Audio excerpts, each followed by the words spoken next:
Hey guys, it's Robert Gardner with the Robert Gardner Wellness Podcast. I'm happy to have Kathryn Kevorkian with me here today. We're going to talk about some issues we've seen in the massage industry and hopefully have a wonderful, long, rambling conversation. Kathryn, can you tell everybody about you and about your practice and, I don't know, what got you into massage? All right. Hi, everyone. My name is Kathryn Kevorkian. I'm in the state of Massachusetts. I've been doing massage for about 9 years now. My particular kind of technique is very therapeutic and very clinical, meaning like I try to work with the client to find out what's causing the pain and work with them to reduce it. What got me into massage is both my folks are chiropractors. I wanted to do chiropractic, but a decade ago, they thought it would be a waste of time and money. So I'm like, that's weird. So I did the next best thing. And back to you. Why did your parents, that's interesting to me immediately, why did they think it was a waste of time and money? They very old school chiropractors. Yeah. Like they're very hands-on. And a lot of the schools were teaching in their point of, well, I don't know. At the time, I did not know. And what I can gather now is that a lot of different industries are all gearing towards like how to, I feel a little uncomfortable sharing this, but like more towards how to get billed to insurance companies more than it is about helping the person. Yes. It's more about how do you write stuff down and record stuff more than like how can you focus on the client. Yeah. When I talk to medical doctors, it's a lot like I find that they're like, yes, massage therapy is all about daily pain. I'm just here for like the life effective pain. Yeah. Like broken bones and huge diseases. Yeah, that's a great thing that medical doctors can do. But like for aches and pains, the medical doctors that I work on have definitely said to massage therapists, chiropractors, acupuncturists, any of those other modalities are great for daily pain. Yeah, I don't know, where did your parents, well, that's a good question. Where did your parents go to chiropractic school? Do you know? Yeah, one of them went to Life College, which is one of the top chiropractic schools, and the other one went to Palmer College. Okay. So some of the like massage culture in my experience traveling, it Yes. changes a little bit state to state. And I Hmm. suspect the same thing happens with chiropractic. I'm from Louisiana. I live in Texas. Louisiana has no chiropractic schools. It was the last state in the union to make chiropractic legal. Which one? Louisiana. Okay. So in Texas, there are two, maybe three chiropractic schools.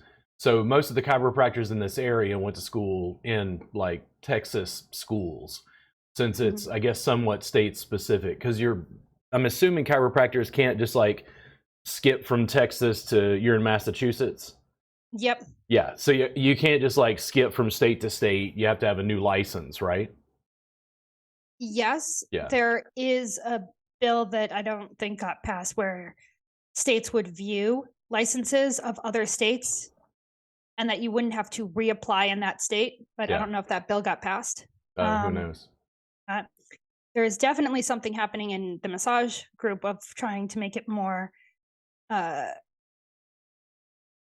so that states in this group, if you are certified in one of the states in this group, other states in this like collaboration thing would view your certificate as valid. Yeah. I'm ornery in the massage industry because I'm generally opposed to massage regulation and regulation across the board, which drives massage therapists crazy. But Mhm. I have my reasons. Yeah. Yeah. It's also really weird the rules that happen with massage. Like you can't massage in certain places and people who aren't licensed in massage can massage in those places and I'm like that doesn't make sense to me. Where can massage therapists not massage in Massachusetts? Oh, great. I get to work on being uncomfortable. I believe that the places. That's any interaction with me. This is great. I mean, it's good. So like a massage therapist, from what I read, the thing anybody can write in the comments if I'm wrong, but a massage therapist can't massage at a club or can't massage in, no massaging in clubs. And immediately, I should have been a lawyer. I'm like, what is a club? No, like, a dance club, no dance clubs. And when you say dance club, you don't mean ballet. Well, maybe I'm naive because I thought like it meant no massaging in like, rock and roll or hip hop type clubs, like dance clubs. So my suspicion is, and so here, if anybody's viewing this and you're like, what the hell are you talking about? There's different massage laws in Massachusetts, which I have never read. I have read the laws in Texas, which gives me a leg up on most Texas massage therapists because I got to scan through the law and go, oh, that's how they gave themselves an exemption. That's how they're manipulating the law to their benefit. And I look at it in a very biased way. In Texas, I'm almost positive, don't quote me on this, you can't do massage in any sexually related establishment. So a sex toy store. You can't do massage in a sex related, and then again, it's like, how do they define that? I'm not exactly sure. So for instance, there's been like arguments about more so, are you ready? This is a controversy massage therapists are dealing with. You and I deal with clinical, medical grade, pain relief and stuff. Massage therapists are arguing about whether they can do cuddle therapy with their massage. And I go, I mean, I'm not. I think that have at it. Completely different business. I think that the Cuddle Buddies, which are here in Massachusetts and in the East Coast, we have Cuddle Buddy. There's businesses and they call themselves Cuddle Buddies, and that is a different business. Yeah, there's a lot of interesting like caveats in law. So in Massachusetts, and it's just for me to find out, can you have a home studio? Is that possible in Massachusetts? Yes, you can have a home studio in Massachusetts. The law is if you have the people working there have to live there. Interesting. And can there be more than one in one place? More than one what? So in other words, if you had a home, you can't have 4 massage therapists living there working out of the same place. You would need to have 4 massage therapists living there and working out of the same place. Interesting. Okay, because I think the way the law is written in Texas, they're if trying... If you have a home office, if you have just an office, have as many people as you want. Yeah, the thing is, the home office is what I'm talking about, a home-based practice. Yep. I think the way it's structured, they're trying to prevent brothels. So if you had 4 people operating out of the same space that was a residence, you can't do that. Oh. Yeah, I think that we have a limit of 5 here in Massachusetts. Yeah, and again, it's like there's all sorts of reason laws are structured the way they are. I just find it interesting. That's not fair though. It's like if you have a home office and like you and your spouse live in the home and then you run your practice in the office, you can't have more than like 4 people working for you. Yeah, it's crazy. It's like you can't really run like you can't what's it called? Grow the business from massage therapists that way. Like you can't hire more. It's crazy.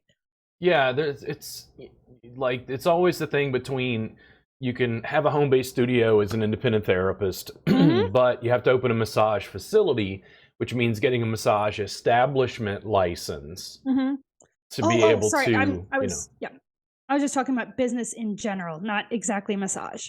Yeah. Yeah. Yeah, I mean, I'm a big fan of getting government off our backs, but that's just me personally.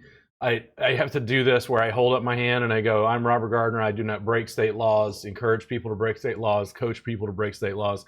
Like, I follow the law, I just don't like it. I have this conversation. I'm like, listen, I I think mostly the speeding laws are a bunch of hocus. Like, I don't even know if it really helps that much, you know.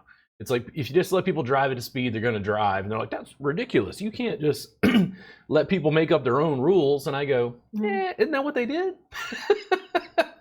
People are going to go 70, 80 miles an hour on the highway. Even if it's in Texas, 65. yeah. It's brutal. Mm-hmm. So it's just a matter of, are people harmed? And then, like, when they're like, you know, encouraging massage regulation, I always sit back and go, show me the fields of the massage dead.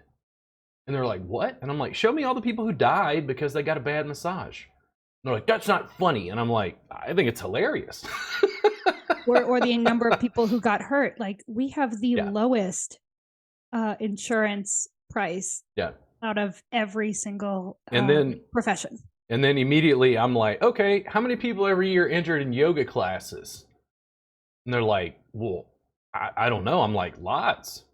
Now, are yoga teachers licensed? And they're like, well, yeah, they have to be licensed. I'm like, no. Are personal trainers licensed? They injure people all the time. No, they're not licensed. In Massachusetts, we are.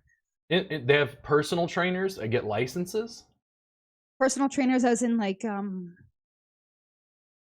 there's two kind of personal trainers. Like, which one are we talking? Like, not a physical therapist. Oh. Physical therapy is another, that's another can of worms. Physical therapists need a license, yeah.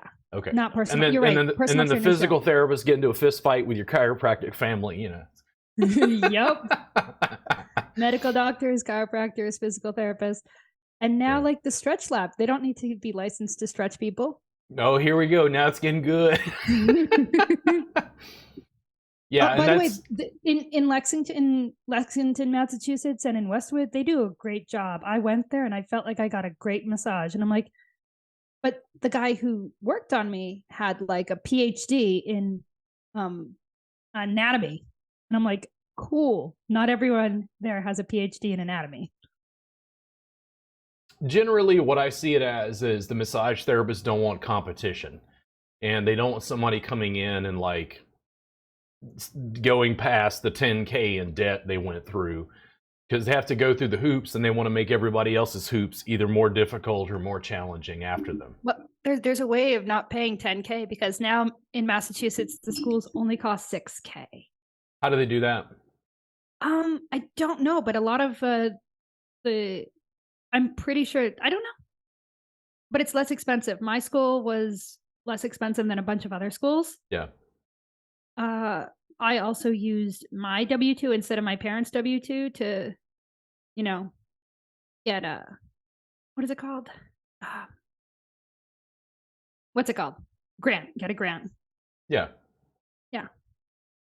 If you use your own W-2 to get a grant. Yeah, schools have some of the same problems that massage establishments have, which is they're overly dependent on a brick and mortar model. Massage schools are almost completely ignoring online education because they're like, no, you know, massage education is hands-on only. But what they're doing is they're trying to prevent people like me having more benefit to teaching online. They don't want to see online eat increasing segments of the business. But is there any reason you couldn't learn business online? Yeah. In other words, massage business, social media marketing. Anatomy, not all of it, by the way. Not all anatomy. Physiology. It's good to feel the body when you do the anatomy class. Physiology. Or what, like, kinesiology is doing is they're doing clay. They're having people create it in clay. Yeah. Yeah. And the deal is, I always looked at the digital as a supplement, but schools have basically ignored it outright. I mean, it's brutal in my world. They tried doing it during COVID. They tried doing having people practice on their friends or family that were at their house. And that was tough for a bunch of students. So it's like, we've got to find a way of how we can make this more online to get more students, because a lot more people want to study online more than, well, I like in person, but well, I mean, and here's the thing. So this is what I hear all the time. The students are like, well, I like in person. And it's like, yes. Right. Like, who doesn't? The challenge is geography and time and money. And Geography using my multicam setup isn't an issue. Time is a little more challenging because at least you got to schedule it, just like anything else. Money, it reduces it about 99% of the cost. Mm-hmm. And they go, oh, but it doesn't, I don't want to go to Costa Rica. And I'm like, you just complained that you didn't have money. Yeah. Have you already told your viewers on how you have your camera set up? Well, I mean, I assume most people know if they pay any attention, but I think people also, when they see video in my social media, they don't realize that most of that was just shot live. Like, I don't think we have the reality TV star in the massage industry yet. They're not looking at it as I just turn on cameras in my studio and record. Does it make sense? Yep. I have that in my my practice. I give people a small discount if we can record at least part of the massage. Like if I'm like, oh, I know a great technique that we're going to try today. Yeah. Yeah. Yep. It's not online education in our industry doesn't currently have any prestige. No, but there are plenty of YouTubers that I like following about massage. Most of them, half of them are European because that's where they, yeah. That's where they, Sorry. That's where, because I was following the World Massage Championship, so I have a few European massage therapists that I like to follow from that. oh, okay. So are they much more savvy about social media? A lot of people who have been to the massage championships tend to have more savviness with online. Yes. Yeah, because I find it very, very weird in the US marketplace. I just continue to put out video and I tell people the only thing I'm good at is pissing off massage therapists because my beliefs and feelings about things differ from theirs. But they're just living in a little world that's like run by the local schools and professional organizations sometimes. So I just continue putting out video and draw the students who want it. Yes. That's what you do. Build the tribe and more people will come who are like that. Yeah. It's just the conversation about, no, we don't want online. Like, I'm like, okay, listen, I have a pre-recorded subscribers vault that has 920 hours of my footage in it. Mm-hmm. There's 920 hours. And I go, hey guys, listen, why don't we do this? Why don't I just pick a time and then I'll just live stream to you over YouTube 5 days a week, 2 hours a day, 52 weeks a year. I'll give you another 500 hours of footage every year. And they go, what? I don't understand. And I'm like, how about I live stream to you every day, 2 hours a day, 5 days a week? I don't, what are my hands on? I'm like, you can put as many people in your studio as you want. You can have 10 therapists in your room mimicking what I'm doing live. Mm-hmm.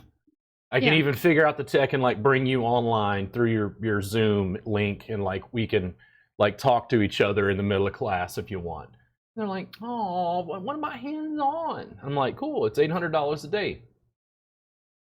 Come to Austin. And they're like, oh, that's expensive. And I go, mm-hmm. Maybe the online class needs to be a little bit more expensive than free.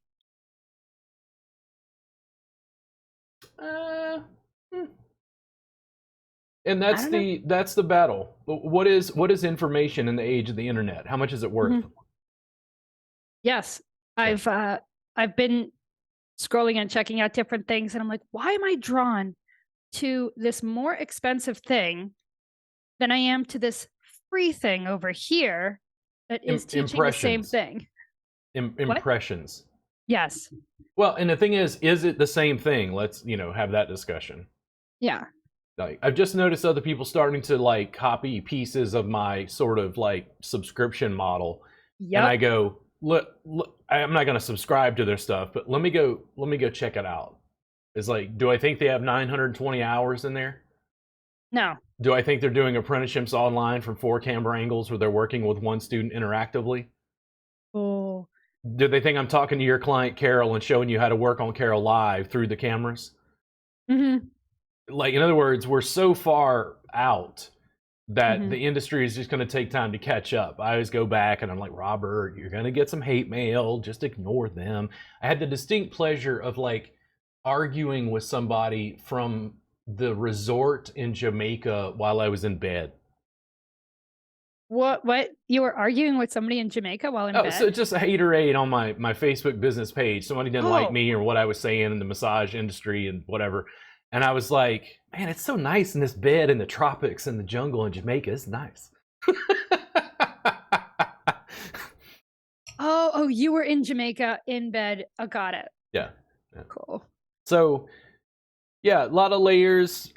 Online education for me is the digital is just a supplement. It's always been Mhm. intended as a supplement, but Mhm. the problem is if you charge $800 a day for private training like I do, it starts to limit the number of students you can work with. Yeah. Yeah, If you open it up, I promise I can work with you interactively, regularly. I gotta build a following first, and then we can do that. You got to build a following. What? Yeah, don't you have to do that? Don't you have to get people to wanna come over your house first, and then watch the video, and then do the live stream thing? It Oh, just you mean can't be one person. when you say build a following, you mean having other therapists come over?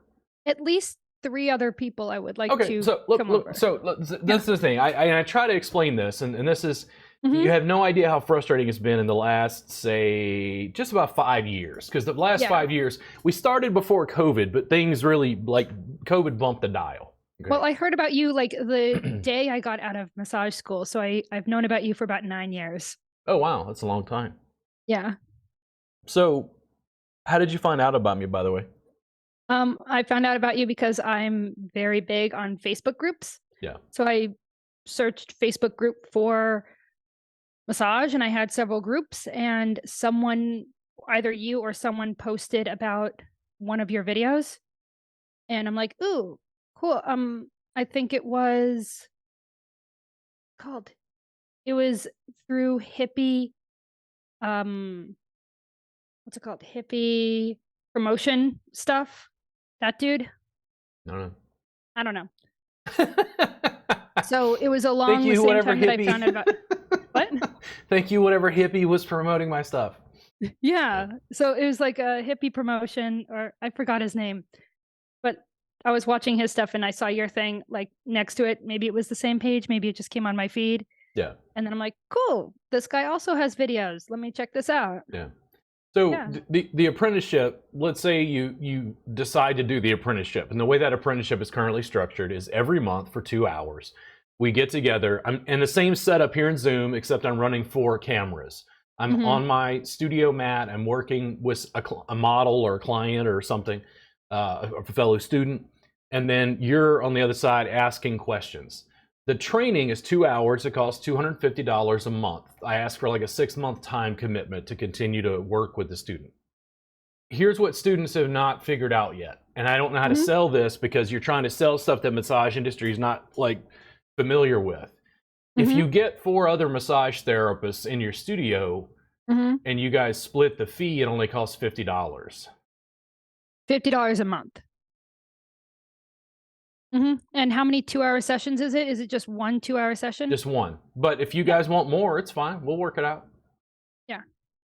I can't convey what I just said Mhm. in an easy audiovisual graphic infographic way for the therapist. They're like, but I want hands-on. And I'm like, okay, pay me to fly to Boston.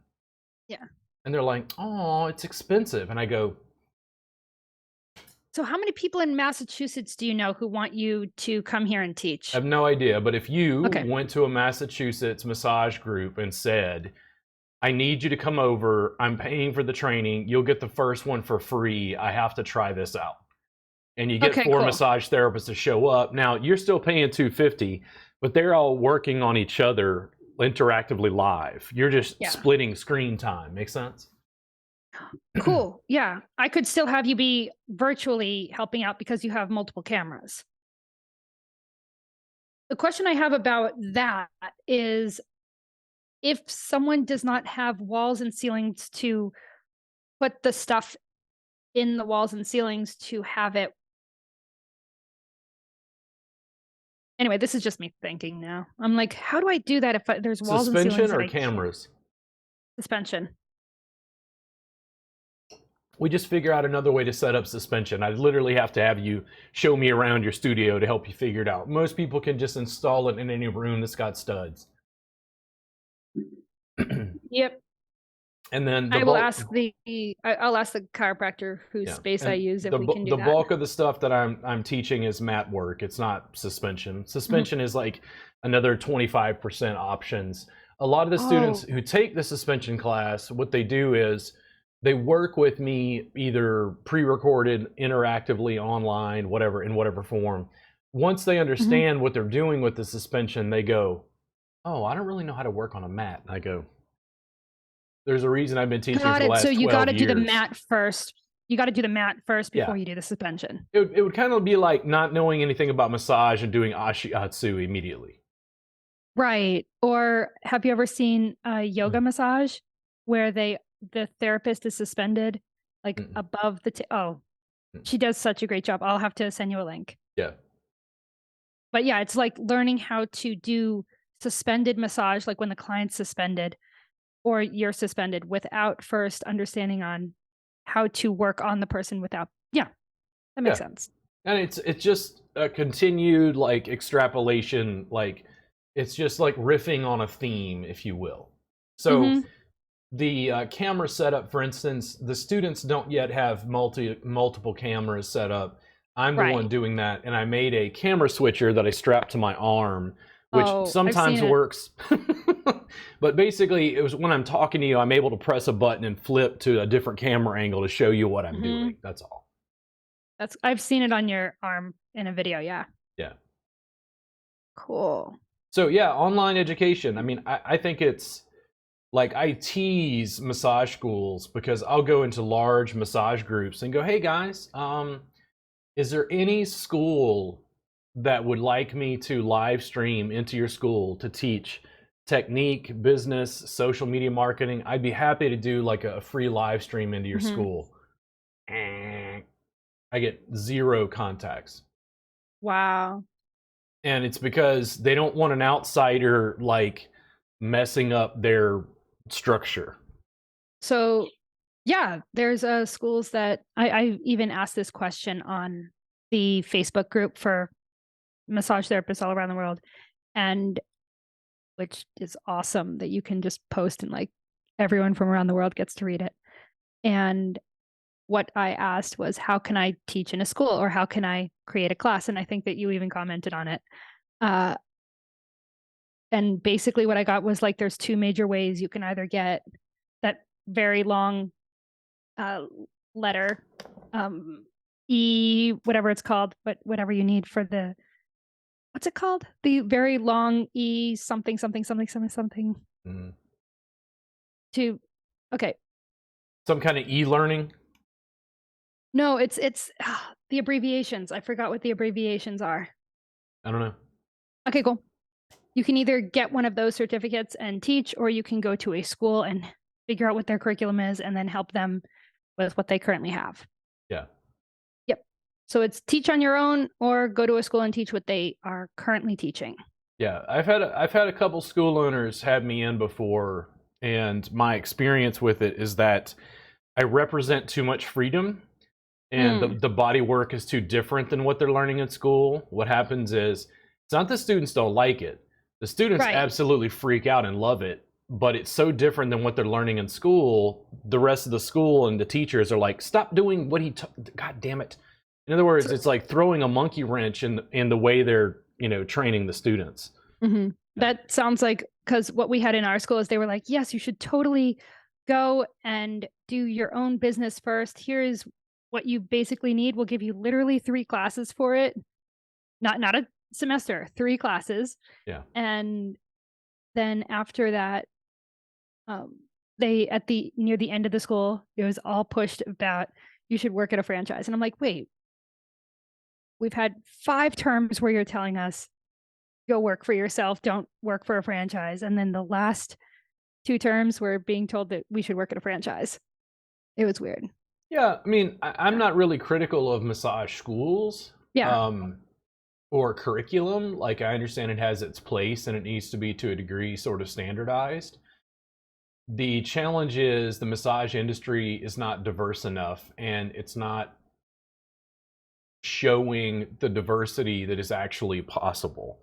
Mm, Um, right. There's a lot of Swedish deep tissue and not a lot of Thai is taught in schools. Not no, a lot of none. I mean, just it's yeah, silk is not taught in schools. yeah, What I mean by silk is sarga when yeah, you're like standing on the table with a piece of silk. yeah, Yeah. yeah. There's tons of diversity, but Mm-hmm. school is just to get them started. School owners know that, Yes. but in my experience, school owners are also, in addition to owning core curriculum, they're trying to own CE credit as well.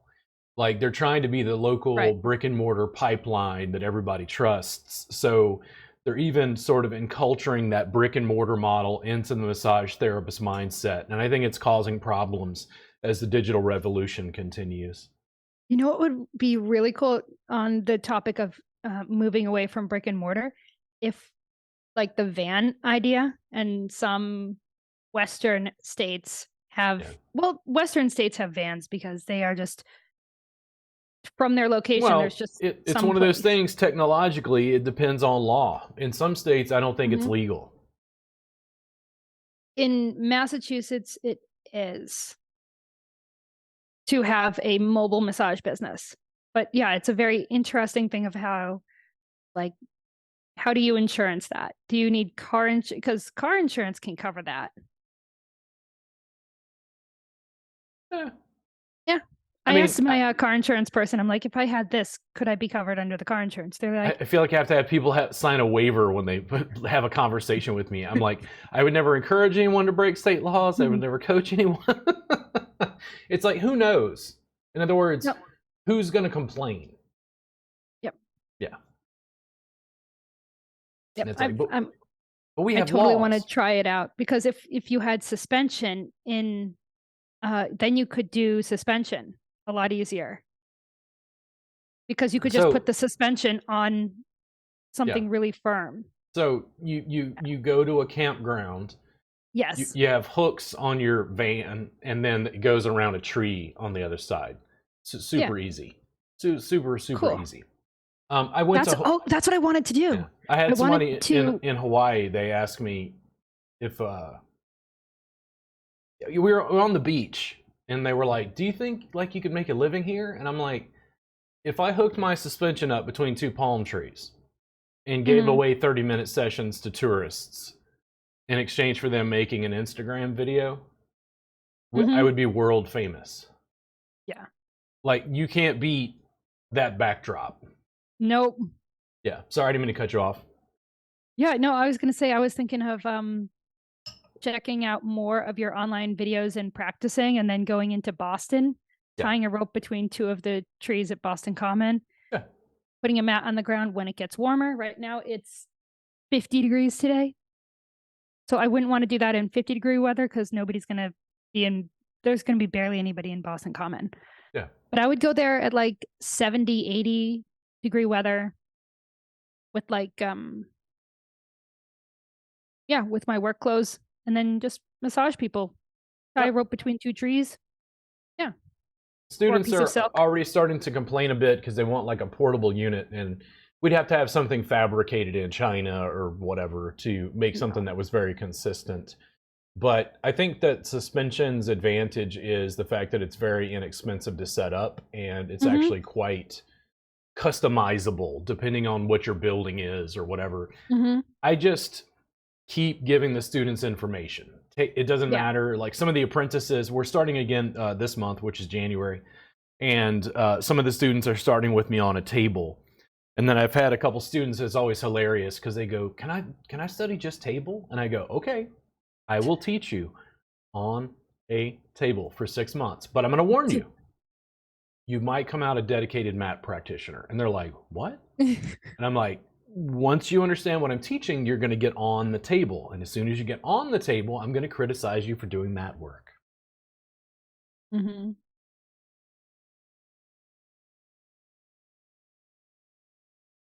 Yeah, that's how it works is you're already doing the thing that you're trying to do. Yeah, have you ever gotten frustrated with your business because you're like, basically you wanted to skip steps? You're like, I want the thing at the end. Yeah, I mean, I would love to already have a mailing list, a thing to mail out to people, and I would like to have all of my clients already on a spreadsheet. So yes, I Oh, would like to easy, skip. easy. Okay, Yeah. one, you get on Google Drive and you start a Google Sheet. So now Mhm. there's your spreadsheet. The first step is you're going to start the spreadsheet on Google Drive, and then you're going to write clients or whatever. Just make it official. Just put that information on I the spreadsheet. Put a section for their name, put a slot for their email, slot for their phone number to get it started. The other part is, but I just wanna skip that step. I don't wanna go through all of my emails that I currently have from Groupon or why? from my clients. No, you said if there's a part of your business that you wanna skip, that's the part that I would like to skip. So you don't want to do the clerical. Yes. Okay, so hire somebody. Mhm. You either do it or hire somebody to do it. Yep. I would need to give them access to my email in order to Yeah, do that, but when people talk to me and they're like, dude, my website. So my website has had a problem for a while. There was an issue with my Mhm. WordPress dashboard, and long story short, I have been able to update my website, but there's a broken link to my free workbook. So I get emails pretty regularly because Wow. people message me and they go, hey, I couldn't get the workbook. The link was broken. And I'm like, oh, okay, sorry. I just sent them a direct link. That causes me a minimal amount of stress. Yep. And they're like, it's like I've had people go like, well, they're not going to trust you if your website. I'm like, dude, the website works. It's just got a piece that's broken. Oh, yeah, I've had clients where I didn't do great on what I put on my Groupon ad, Yeah. and I get people call like, they're like, "I had to go through all of these different hoops just to get your phone number," and I'm like, "Oh, it's not on the website?" They're like, "Yeah, well, we couldn't access the website, and we couldn't do this, we couldn't do that, so we finally found you," and I'm like, "Great, so now here is how to set an appointment." Yeah. So, it's like, it's not horrible, I don't have I've tried to fix the problem multiple times, haven't fixed it, but I still get clients contacting me, finding a way of contacting me. Yeah. People will find a way to get the thing that they want. So if they want the book, Make they it will easy find a for way them. to. Yeah. Yeah. No. And the thing is, it's my fault. And I go, hey, my website was messed up. It was hacked. I haven't been able to update that link. And they're like, oh, okay. And they're totally fine with that. It's not Yeah. like, ooh, I got your email and I'm not going to give you a free PDF. Usually that's what it costs though for people to get free stuff. It costs you your email and your phone number. Data. Yep, it costs your data. Yeah. And that's the way the internet works. So the subscription service, the first month is free for that 920-hour vault. The reason I Cool. do that is because it's a low barrier of entry offer. Most Yeah. people are still asking me, I don't understand, what's a subscription? And I'm like, I'm the Netflix of massage education. Mhm. And they go, what? We can't learn online. I'm like, You have a bunch of hours online, and then after the first month, it costs 200 a month. no, Oh. I'm not charging 200 a month. Oh, We would have a mass like exodus if that happened. got it. So you just have the videos are free, and if you want the live teachings, it's 200 a month. So, and I'm telling you this right now, I want you to understand Mhm. this. What I noticed was, remember we talked about in the age of the internet, what is information worth? Mhm. Like, I didn't start online. If anything, like even making a workbook was kind of weird at first. But the Mhm. more workbooks and DVDs and stuff I made, and the more digital distribution we had, and the more I made YouTube videos, I kept getting great feedback from people, even from YouTube videos. They're Mhm. like, man, I used this on my wife, and she was like blown away at how effective it was. And I'm like, oh, cool. Hey, awesome. And I went, why don't I just record the classes and give them everything? Mhm. Yeah. Can I do that? And then it was like, yeah, the setup for the stuff you have for the online classes allows it, and there's recurring payments, so you could set up a subscription. And I was like, oh my, well, I started that day. That was 2017, by the way, so it's coming up on 6 years. Um, Mhm. I've had to explain it to people ever since, and people have the biggest debate about the subscription service isn't whether people can learn online. The biggest debate has been you need to charge more for that subscription service. And I go, absolutely not. Mm-hmm. And they're like, but you're just giving. And I go, so I'm giving people access to information so they can transform their practices, save their hands, help people, and make money? That's the point. We just need to take that tagline and then just constantly push that one tagline. I really think that that's a selling point. Well, a lot of educators, in my experience, they're treating it like it's a secret. These are secret techniques. And I go, fuck that. Turn on the camera. Come here. Here's my best move. Yep. I think this is what when students get it through their social media feed, they don't think it's worth anything because nobody would give away their best moves. But here's what happened. It's $7 a month. I've made it affordable for anybody. And when I say anybody, in my head, I was talking about global reach. I wasn't thinking about just the US. I'm like, what about somebody on their smartphone in sub-Saharan Africa? They have spotty Wi-Fi. That's so good. I'm like, there's a dude named, like, wants to work on people in his village in like chronic pain. And I'm like, I'll show you. Here's how you set up the suspension. I guarantee you can figure this out. Let's just set it up between two baobab trees. I guarantee we figure this out. And the deal I now want to go on a trip to the Sahara and just say, hi, here, do free massages. The deal is the subscription is just a layer. As I kept pushing, once I got to like multicam, I was like, once I understood how I was using the software to like mix audio and video feeds, just like we get graphics below, just down here, whatever. Once I understood what I was doing, I was like, can I run this in Zoom? And within 15 minutes, I'd found a video, guy showed me how to do it, and I was like, oh my God, it's over. Like, my life is never going to look the same again because it was so inexpensive and so accessible. There's no reason. Remember I said 2 hours a day, 5 days a week? Yeah. I could have 10,000 students studying with me daily. How much would you charge for that? $7 a month. For you doing live videos? Why not? Cool. Well, because you charge $200 an hour for the... No. Okay, so do some math with me real quick, okay? Okay. And I don't go over this every day with everybody, but you and I are simpatico. You and I, we understand each other. I don't think I was Armenian in a past life, but I can tell when I had that conversation with you that you get it. Okay. So the deal is, I have a subscribers vault. This is mostly automated. Like, they're just getting access to the video that I've already shot. It's $7 a month. Oh, okay. Okay. So how many subscribers do we have currently?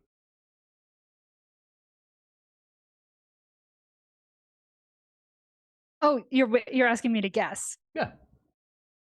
On YouTube or subscribers to my actual subscription service? About 400. Now, what's 7 times 400? 2,800. Now, take away some because of credit card fees and whatever. So that's a pretty good... 2,400. Yeah, that's a pretty good spot to be in. Yes. Because now, it's not $7 one time. That $2K is going to come in every month. Yes. Now, I've never, in the 5 years that we've had that subscription, I've never been able to figure out an ad that converts. Massage therapists are wholly uninterested in my subscription service, according to my advertising. And maybe the creative isn't good. Maybe, I don't know. So what happens fiscally if you're charging $7 and you get 1,000 subscribers? If we more than double our subscriber size today.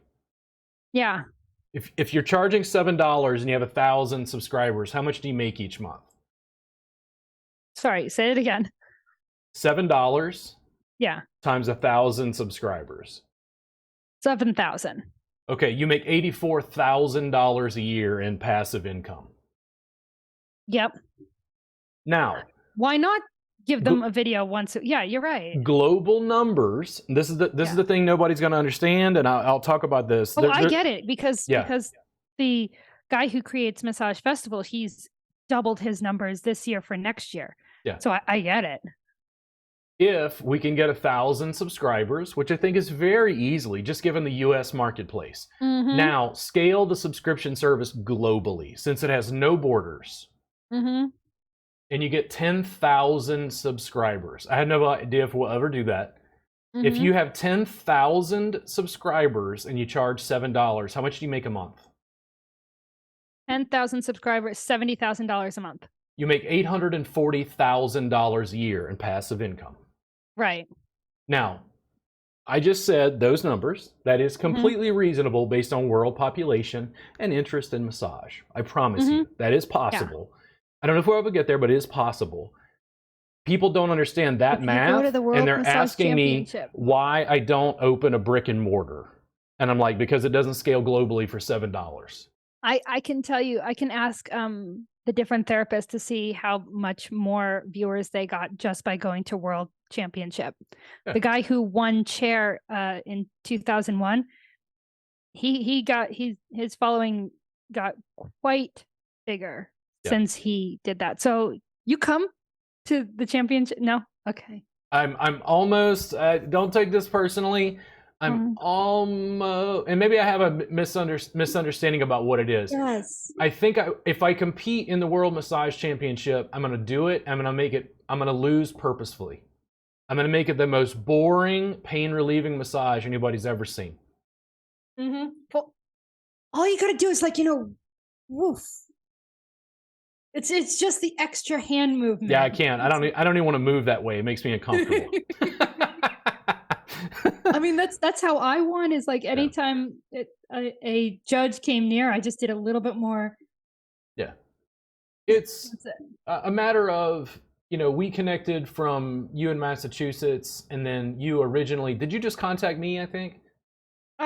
Sure. Yeah, I saw several of your videos. Yeah. Yeah. Well, you saw my videos, but then to kick off what led up to this podcast, you just contacted me, right? I think so. Yeah, and I don't even remember what that was. Was that specifically just about the conference thing? Yeah, that was specifically because I knew that you were one of the massage therapists that I had been talking to for a while, and I thought you were. I saw you posting at Mass Massage Share, so I'm like, possibly this person comes to Massachusetts. Yeah. Maybe they can teach it the thing. Yeah. So for me, the digital distribution allows me to reach out to a much larger, broad audience. I have very inexpensive info products like the subscription, and it means that I'm able to build a tribe of people who think like I do to network with across the United States and then globally. I've got some students, we just went to Jamaica, and I've got some students who are interested in possibly forming a little crew there to study with me interactively online. And I'm like, yes. Now, where are the students in Spain? Where are the students in Moscow? Where are the students in Tokyo? Where are the students in Dubai? For me, what the championship is all about is networking. That's why I'm going to go. That's what it was talked about in several meetings that we've had with the winners from America, is that we all talk to each other. We now network together, the different state championship people. We don't talk to each other much about anything else other than like, hey, this is a fun thing I'm doing. How are you guys doing? We don't talk too much, or at least I don't talk too much about stuff with people in the group. But in Europe, like if you are the kind of person who wants to reach out to Europe, great way of networking. Saying, checking out other people's moves, trying out different moves. My favorite thing that I was told at the American Championship was, I stopped doing chair massage for 10 years. I saw you doing chair, and I think that I might experiment with some new stuff. Yeah. And I'm like, oh, I feel so good. Yeah. Yeah. And again, maybe I have I don't know. So I don't even like the word networking. Oh, okay. Then no. But it's not because I don't like talking to colleagues and establishing connections. It's like if I'm talking to somebody and they start turning coach into me and they start talking about mindset. It's like there's certain catchphrases where I'm just like. Oh, I understand what you mean. Yeah, it's like a word that's used so often to just catch people. Yeah, it's like I network, and what I have learned working in the massage industry the way I do currently is hmm I irritate people all the time, but I try not to burn bridges. hmm I did not like floor massage until I went to the championship. And after seeing and being in the same space as someone doing something on the mat, Yeah. I'm like, that looks like it's going to be a whole lot easier on my body. I did not want to do mat because I felt like it was too intimate until I went to the championship. And I'm like, that is a little intimate, but it also looks pretty damn fun. It looks like a lot more fun than just rubbing someone's back in Yeah. a standing position. One of my early classes, Mhm. mat-based intro to Thai massage. I had my own studio at that time, and it was like a converted garage, I think I was teaching out of. And the Mhm. students commented in class, like, man, this is just, whew, this is just so intimate. And I'm Mm. like, what? And they're like, this is so intimate. And I go, you work on naked people, and this is more intimate? And they're like, oh yeah, this is way more intimate. And I'm like, how are you defining that? And they're like, well, Mhm. you just make so much passive body contact with the client. And I go, oh, well, yeah, then this is more intimate. Mat based and clothes on, those two things completely change the industry we're in. Like, it Mhm. doesn't, that's where I get told occasionally by massage, they're like, this isn't massage. And I go, great, we don't need licenses in all 50 states. And they go, what? Are you, what? And I go, well, you just said it wasn't massage. It's not massage. Not massage. That sounds wonderful to me. That sounds like how America should be. Freedom. I can see bald eagles and U.S. flags waving. That's amazing. Yeah, all you need is just insurance for Bodywork. There we go. The other piece, and this is me, mat-based Mhm. clothes on. I remember I did a thought experiment many years. I was philosophy student, and I was having problems because I couldn't sell Thai massage, and it Mhm. was like I literally wrote it out, and I'm like, there's massage, and then there's the Thai massage you're doing. Yep. And the massage was table, cream, glide, and nudity. And then the Thai That's one way massage to I was put it. teaching took away the table, took away the cream, took away the glide, and took away the nudity. And I was like, God damn. I was like, oh, okay, hold on. Okay, hold on. So some of the main differences, Robert, I wrote this down, is like the work that you want to teach. Like, you love the mat, you love the clothes on. Clothes on and mat based is like, that's pretty much not even something I was willing to like debate. I'm like, this is just better. This solves the problem. This is better. Like, this solves problems massage therapists aren't even aware of. Yep. And I go, I noticed that in so I'm like, but the clients don't want it because like they want the massage, like they want to take off their clothes. And then there was this like, because it was almost like if you tried to like bait and switch them. If you said massage, but then you brought them to a mat, they're like, well, I want a massage. Like, you Yeah. get into this sort of dissonance. Mhm. And then I was like, wait a second, I've been looking at this all wrong. Like, don't think about whether it's, Thai or not Thai or what you like. So the stuff you want to do is mat based and clothes on. Now they have their clothes on. What's the advantage? I'm like, you can demonstrate it infinitely, their clothes on. Yes. And you can film and photo document everything. And a light bulb literally just. And when I saw that, I'm like, dude, what the hell have you been doing? You got to film everything, which is Yeah. how my business was built, because the dissonance of like they wanted this table thing went away because I kept just showing the mat, finding my tribe, showing the clothes on, finding my tribe, talking about pain relief and finding my tribe. And the more I found my tribe and my business grew, guess who didn't like it? Who didn't like that? People who wanted to argue with me on my business page while I was in a bed in Costa Rica at a resort. Right, complaining about money. It's not for everybody, and it's not for every client. It was just for the medical grade manual therapy I wanted to do and the sort of lifestyle I wanted. I think the mat is phenomenal. Like I think it's the future of the industry. Now, there's no major facility in the United States that allows it currently, but I think that will change eventually. The only question I think that the world might have after is for if older people who they already have trouble getting onto a table, they would also get trouble standing up from a mat. Yeah, they'll occasionally ask about this, and there's two answers. One, you put a chair near the mat, so they put their hands on the chair, lower themselves down. Or if you don't have furniture, I become the chair. So I get on my hands and knees, they put their hands on my back, they lower themselves down, and I help them up. My concern is, don't get me wrong, some people have a stroke or some sort of physical impairment that means they can work on a table. I'm not getting rid of the table. I still teach the table. I get this question all the time. Do you still teach table work? And I'm like, yes. But the table's the problem. The massage therapists don't understand that I fundamentally believe that the table and the cultural hegemony around the table, because there's nothing else. There's just the table. That's it. That force of that structure is what's harming the massage industry. All I do, I don't say no table. I just say, why don't we allow the mat? And they're like, well, we're not structured. And I'm like, I know you're structured in such a way that you're driving the people into massage envy. They're having problems with their hands and wrists, and they're not making enough money. All of which my work completely solves.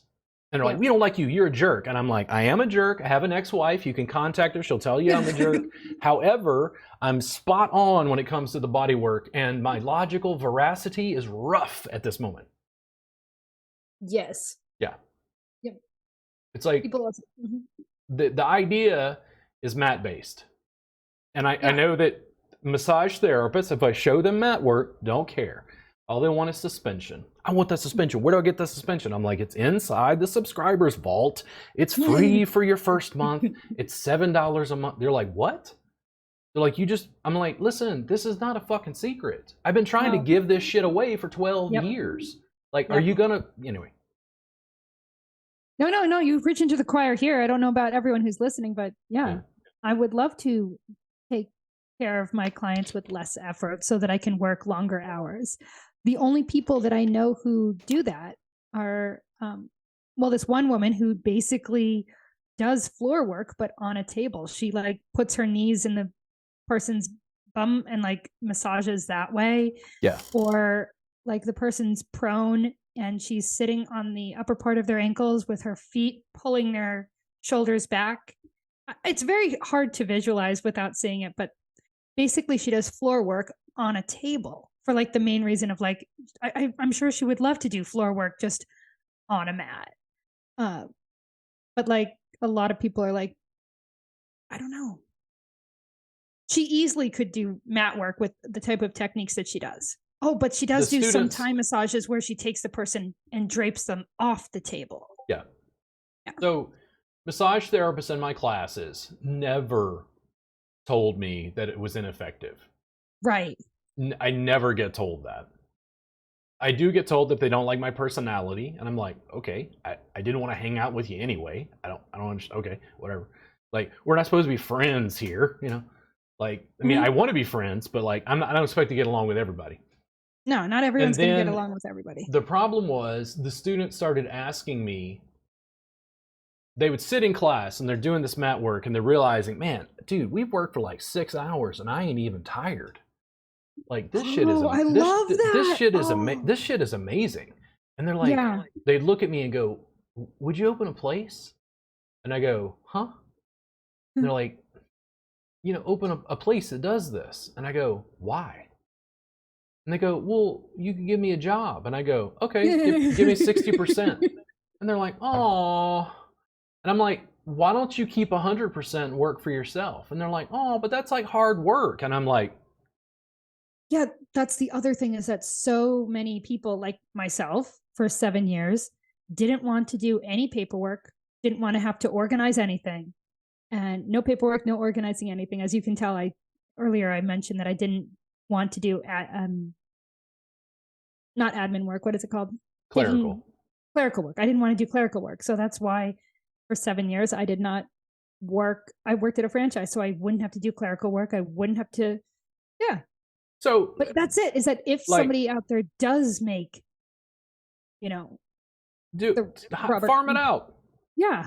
What you can. There's some stuff you'll still have to do. Like, I don't want to figure out my WordPress site and how to update that link. And, like, I kind of know how, but it was hacked. And there's certain things that the business has got big enough where I can't master everything.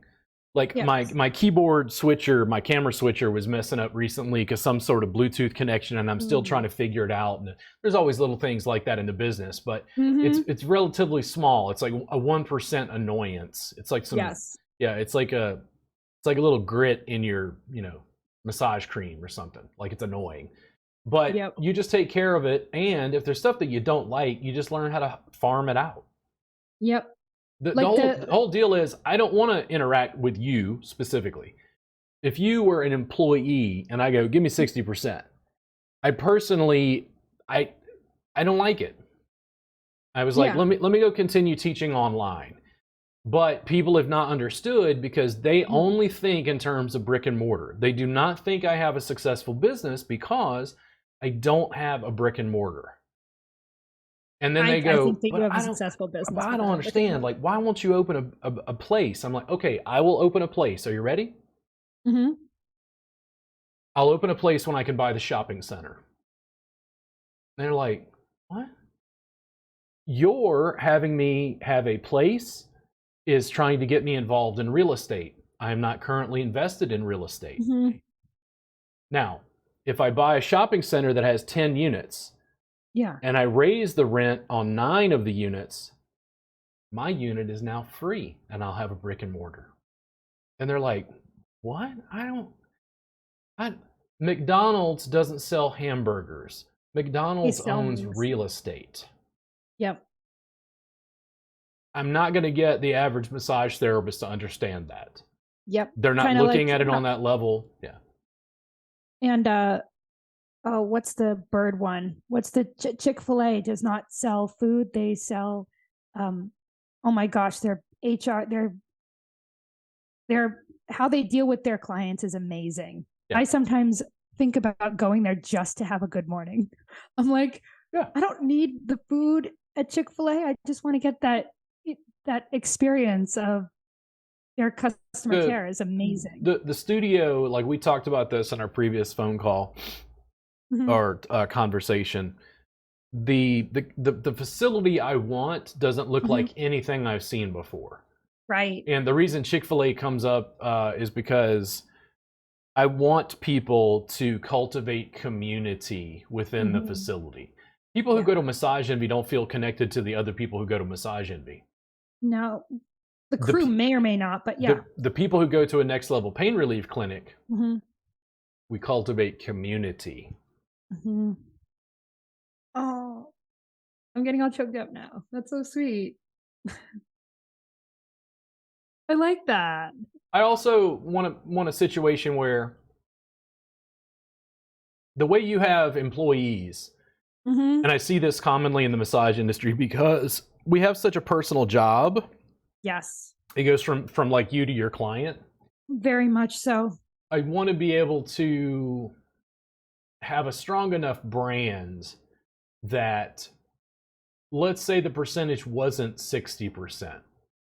Let's say the percentage was closer to like 30%, something like that. In other words, I would want the therapist to make so much money effortlessly. Yes. Doing what I'm teaching at a facility that they would thank me every day of their life. And that they'd have no reason to go work for themselves if they didn't want to. Yeah. Because they're just like, man, I show up and knock it out. The staff is great. The clients are great. I'm respected and rewarded. Imagine building enough of and this is me thinking big, because I'm not running a brick and mortar. Imagine having a franchise and enough brick and mortars where you can eventually give them health benefits. That would be cool. Or giving them a giant lunchroom, not as big as the hall, but a big lunchroom. Yeah. Well, I certainly don't want them to feel that I'm only rewarding them with pizza. No, not just pizza. Yeah. No, there's definitely when people, having them so like invested in the company that it's not like my first NV that I worked at, the boss was not a business boss. The boss was a public speaker. And like everyone felt like they were family. They felt wonderful. We weren't up to date with everything that we needed to, but it was just such a family to come to work with. And when they sold it to a corporate place, a lot of that family type of feeling went away, but we became up to date with everything. So that was amazing. Like when you have all up to date equipment is really nice. Yeah. But yeah, it was a different feeling when it changed to the corporate.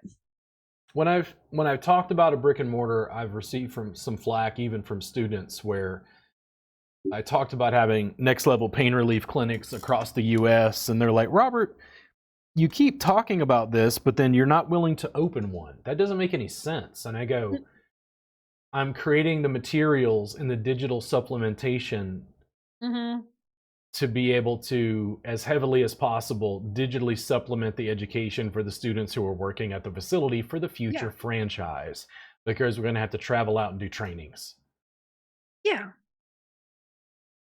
Yeah.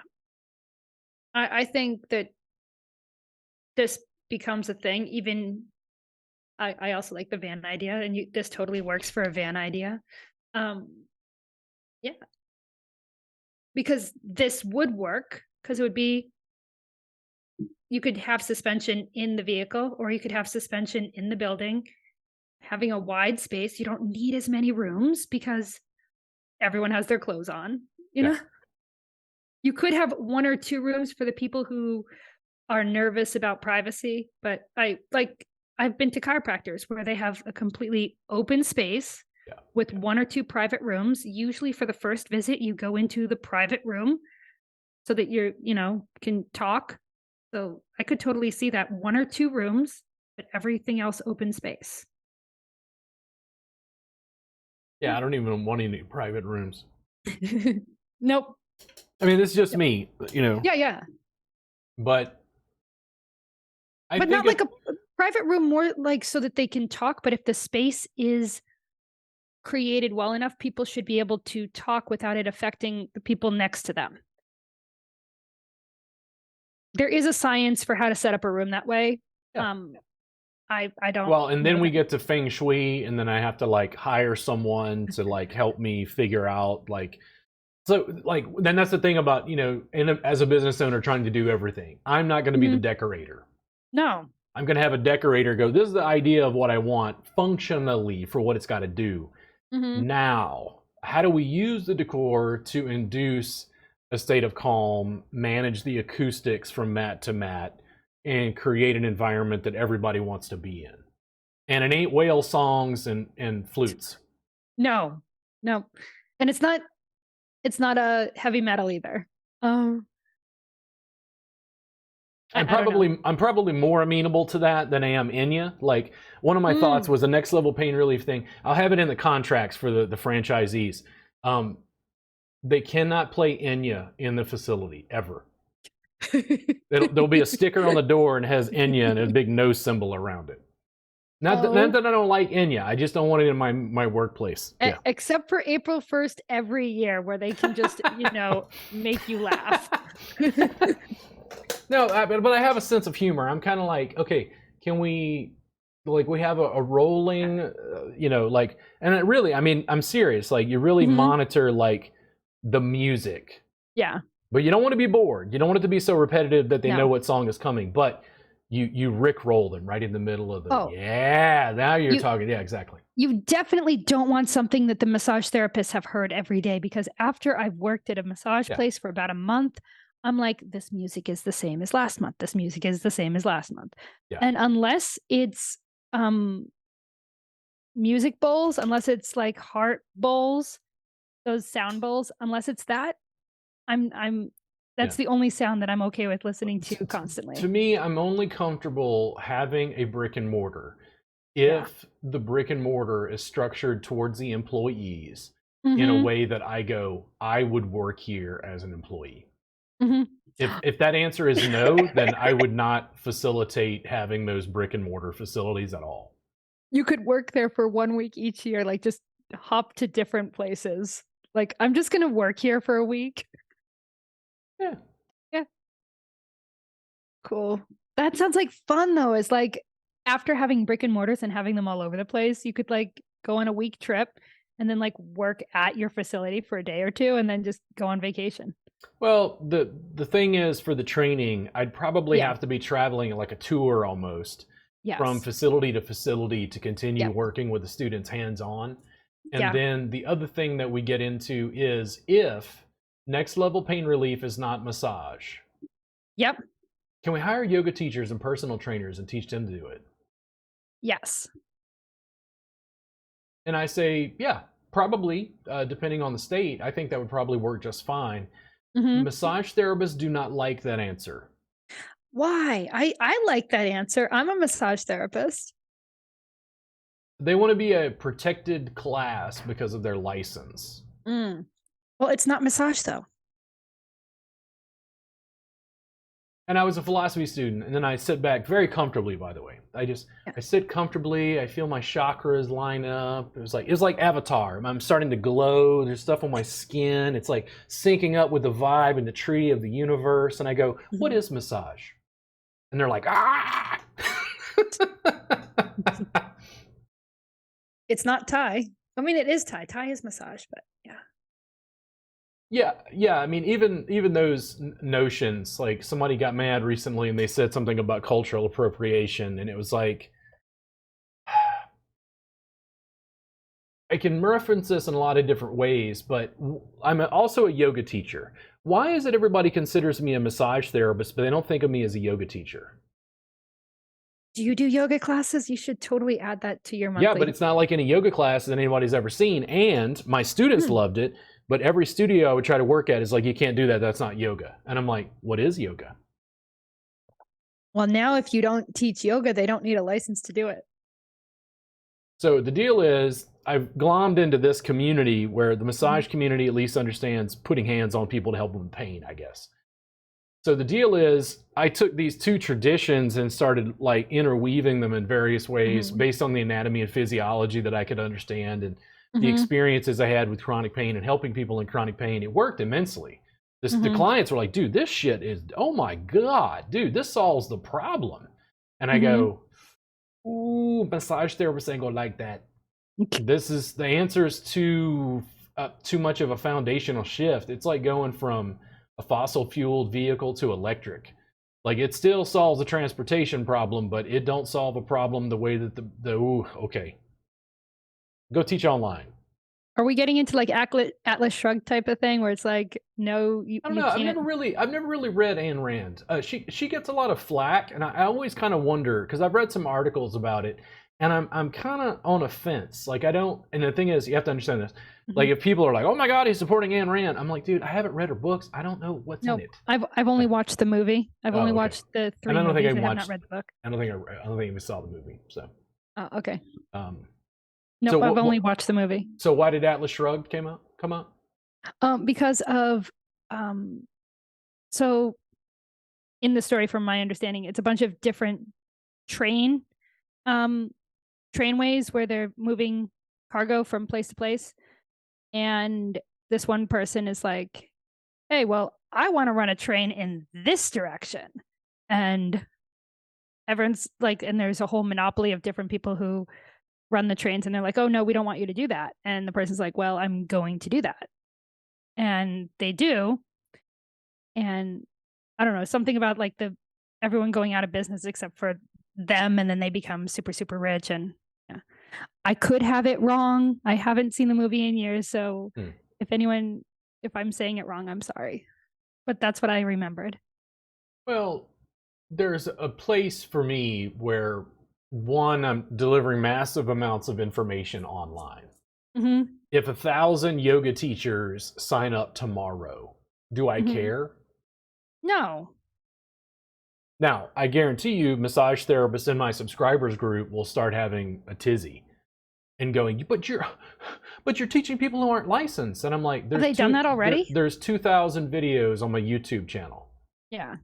Who can watch those videos and use that information? And they're like,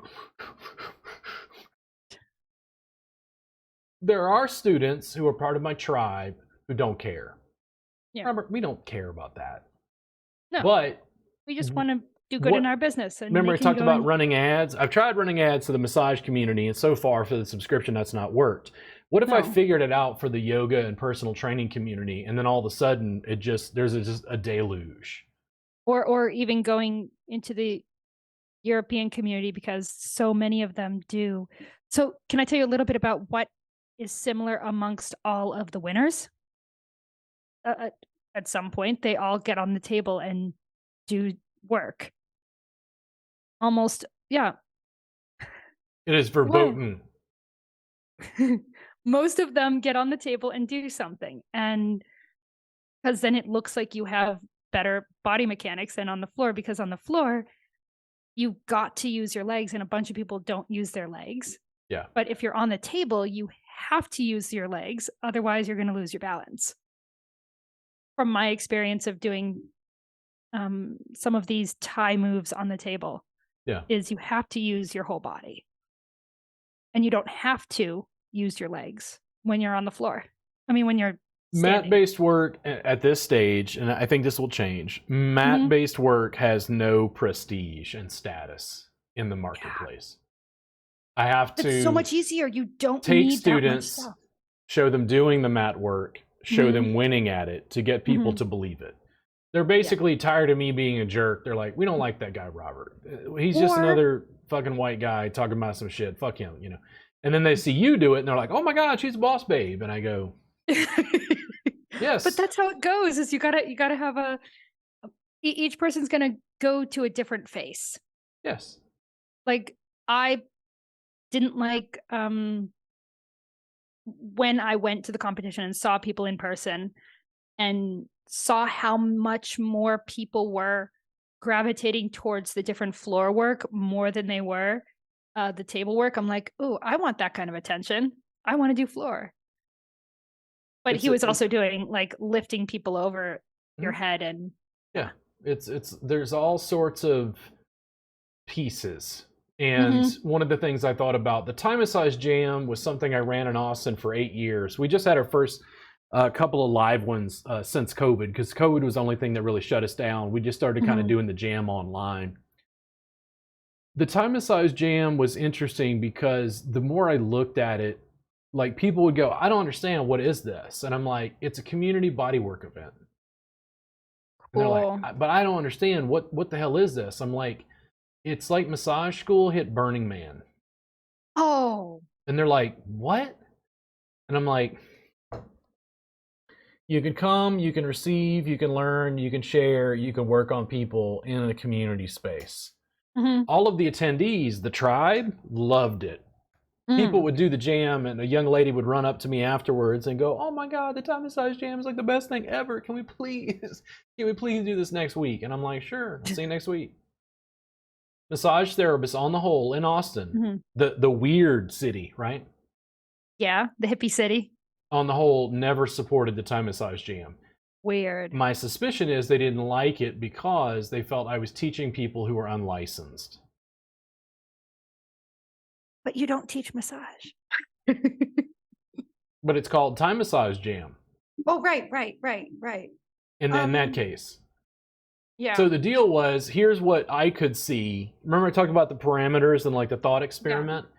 I was like, okay, in Muslim countries, I think some like Muslim men can't necessarily touch women unless it's their wife, I think. Yes. And then I've been able to massage some Muslim clients just because I'm a woman. Yeah. And then some women, they wouldn't be able to work on men because it's not their husband.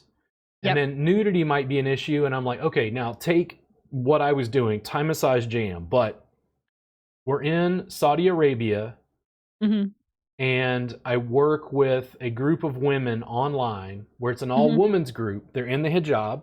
Yeah, that's fine. But they're all working on each other as women, clothed.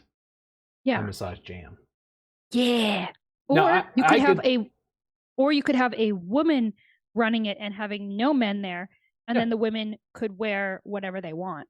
The thing is, it's a scalable event. Sorry. Let me rephrase. I don't know enough about the tradition to say the statement I just said, but Yes. Sure.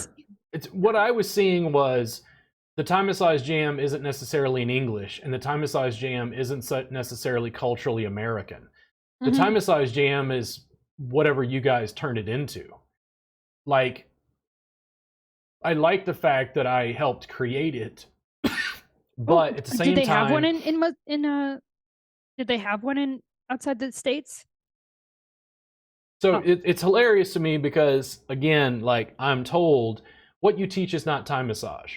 Then I'd have a Thai massage jam, and Tipawan would come in from Cali, and Tipawan is Thai. The look on Tipawan's face when she showed up at the Thai massage jam, and it's one big open room, and there's a bunch of mats on the floor, and everybody's working on each other. She's like, oh my God, this is just like we do it in Thailand. And I go, because that's what they can't deal with, is the fact that it's clothes on and mat based. I've been trying to figure out, because it's like there's a packaging thing with people and like their cultural conceptions. There is a packaging thing. It's like there's a marketing piece that is so far like missing. We'll eventually figure it out, but I did. You said it at the beginning part of this video. Or at least I thought you said it at the beginning part of this video, because I felt way more focused on our call when you said it. Which is? I forgot. We'll have to rewind.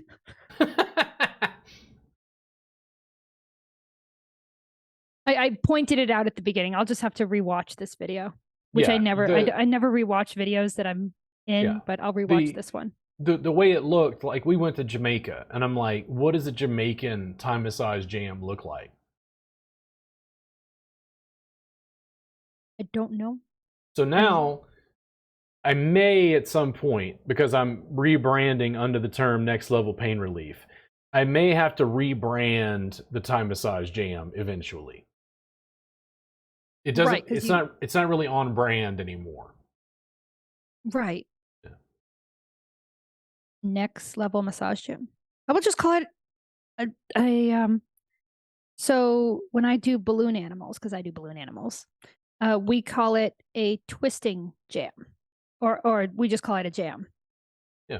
And the thing that balloon twisters call each other are twisters. And we're going to go twist. So maybe find out something that is a natural move in the technique that you. So I'll work on it over time. For right now, I just leave it as is and don't worry about it too much. What do people who do Thai massage call it? The Thai massage jam? No. What playing on mats? I think, I don't know. Don't they call it like something about mats? I would say playing on the local Thais and the way that they deal with their culture's work is very different than Americans. Americans are the ones who are busy arguing about tradition and lineage. Yeah. Thais, for the most part, are just like, does it help people? Is it easy on the body to do? And does it help people? Yes. Good.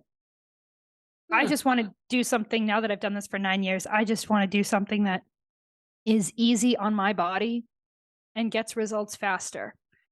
And a bunch of stuff that I'm doing, that's why I go to the championship, to like steal moves from other people that are effective. Oh no. Yeah. You're stealing moves? I steal moves. And they're like, but are you going to get mad, Robert, when people steal your moves? And I'm like, I've been trying to fucking give them away for 12 years. Would you please just steal my shit? Please. And they're like, suspension, but like, you know, this was an argument. You have to have a high tiered, like, special course. This is a secret. And I'm like, why don't I just give it away for the $7 subscription? And they're like, oh my God, are you out of your mind? And I'm like, okay, I'm going to tell you something. We put that suspension inside our vault a year ago. I want you to take a quick guess on how many $7 a month subscribers set up that suspension. Take a guess. 3. 1. Smaller. Smaller than 1? Smaller. 0. To my knowledge, no student who subscribed for $7 has set that thing up. I wonder why. Because it's hard. Is it because they all rent spaces? Oh, I have to but now I got to go to a hardware store and I got like a stud finder and some equipment and can you help me? And I go, yes, it's $800 a day. I want to get you to do a collab with Luisa Vargas because she basically created her own suspension on her ceiling. So I'm like, she could sell anything. I would totally like you to. I would love her to be on your next podcast. We can cut this out if you wanted to, but yeah. Oh no, I don't know who it is or whatever. So I know. She. I try not to bring people on the podcast I'm going to argue with. I would love for you to argue with her because she's the sweetest thing. Yeah. Is she local there in Massachusetts? She is local in Massachusetts. She has won multiple medals in the World Championship. And she was famous at the DR, and now she came to America, and she's still famous. She does massage for the Patriots. Oh, you did mention her, I think, at one point. I remember the Patriots. In a previous call, yeah. Specifically. Yeah. Because the gentleman that you know of, Joe Levine, introduced us.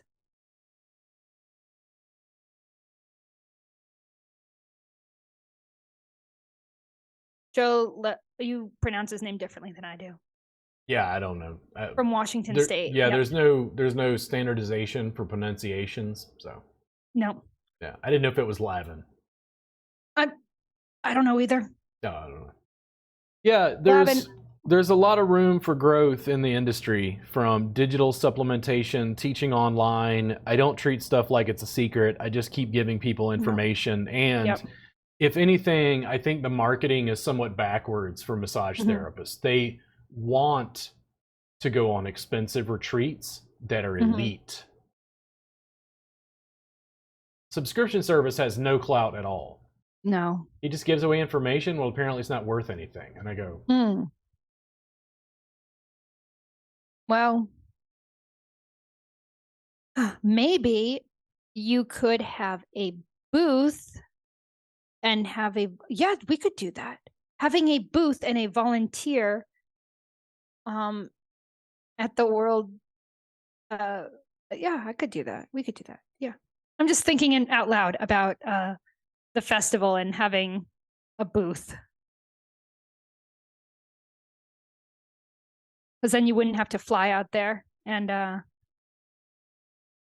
you could still promote to to at least 400 people. 400? Or I could put a video on YouTube and hope it goes viral and get 1 million people to see my stuff. How about you do both? You do both. Which is what I've been doing, but what I found out is algorithms are brutal, and there is absolutely nothing about my level of attractiveness, my amazing personality and sense of humor combined with mat work that draws people in. Yeah. Is there any famous mat work people online? Not to my, no. Dang. The only mat work people that I know of that are close to famous are in Europe. And they are only just getting famous in America, but they're just famous in Europe. Yeah, it's just, I'm inside, so I know of people doing mat work, but it's something that I'm already tuned into. So it's kind of like, I don't know, if you're into Norwegian black metal, and then you know all these Norwegian black metal bands all over Norway and whatever.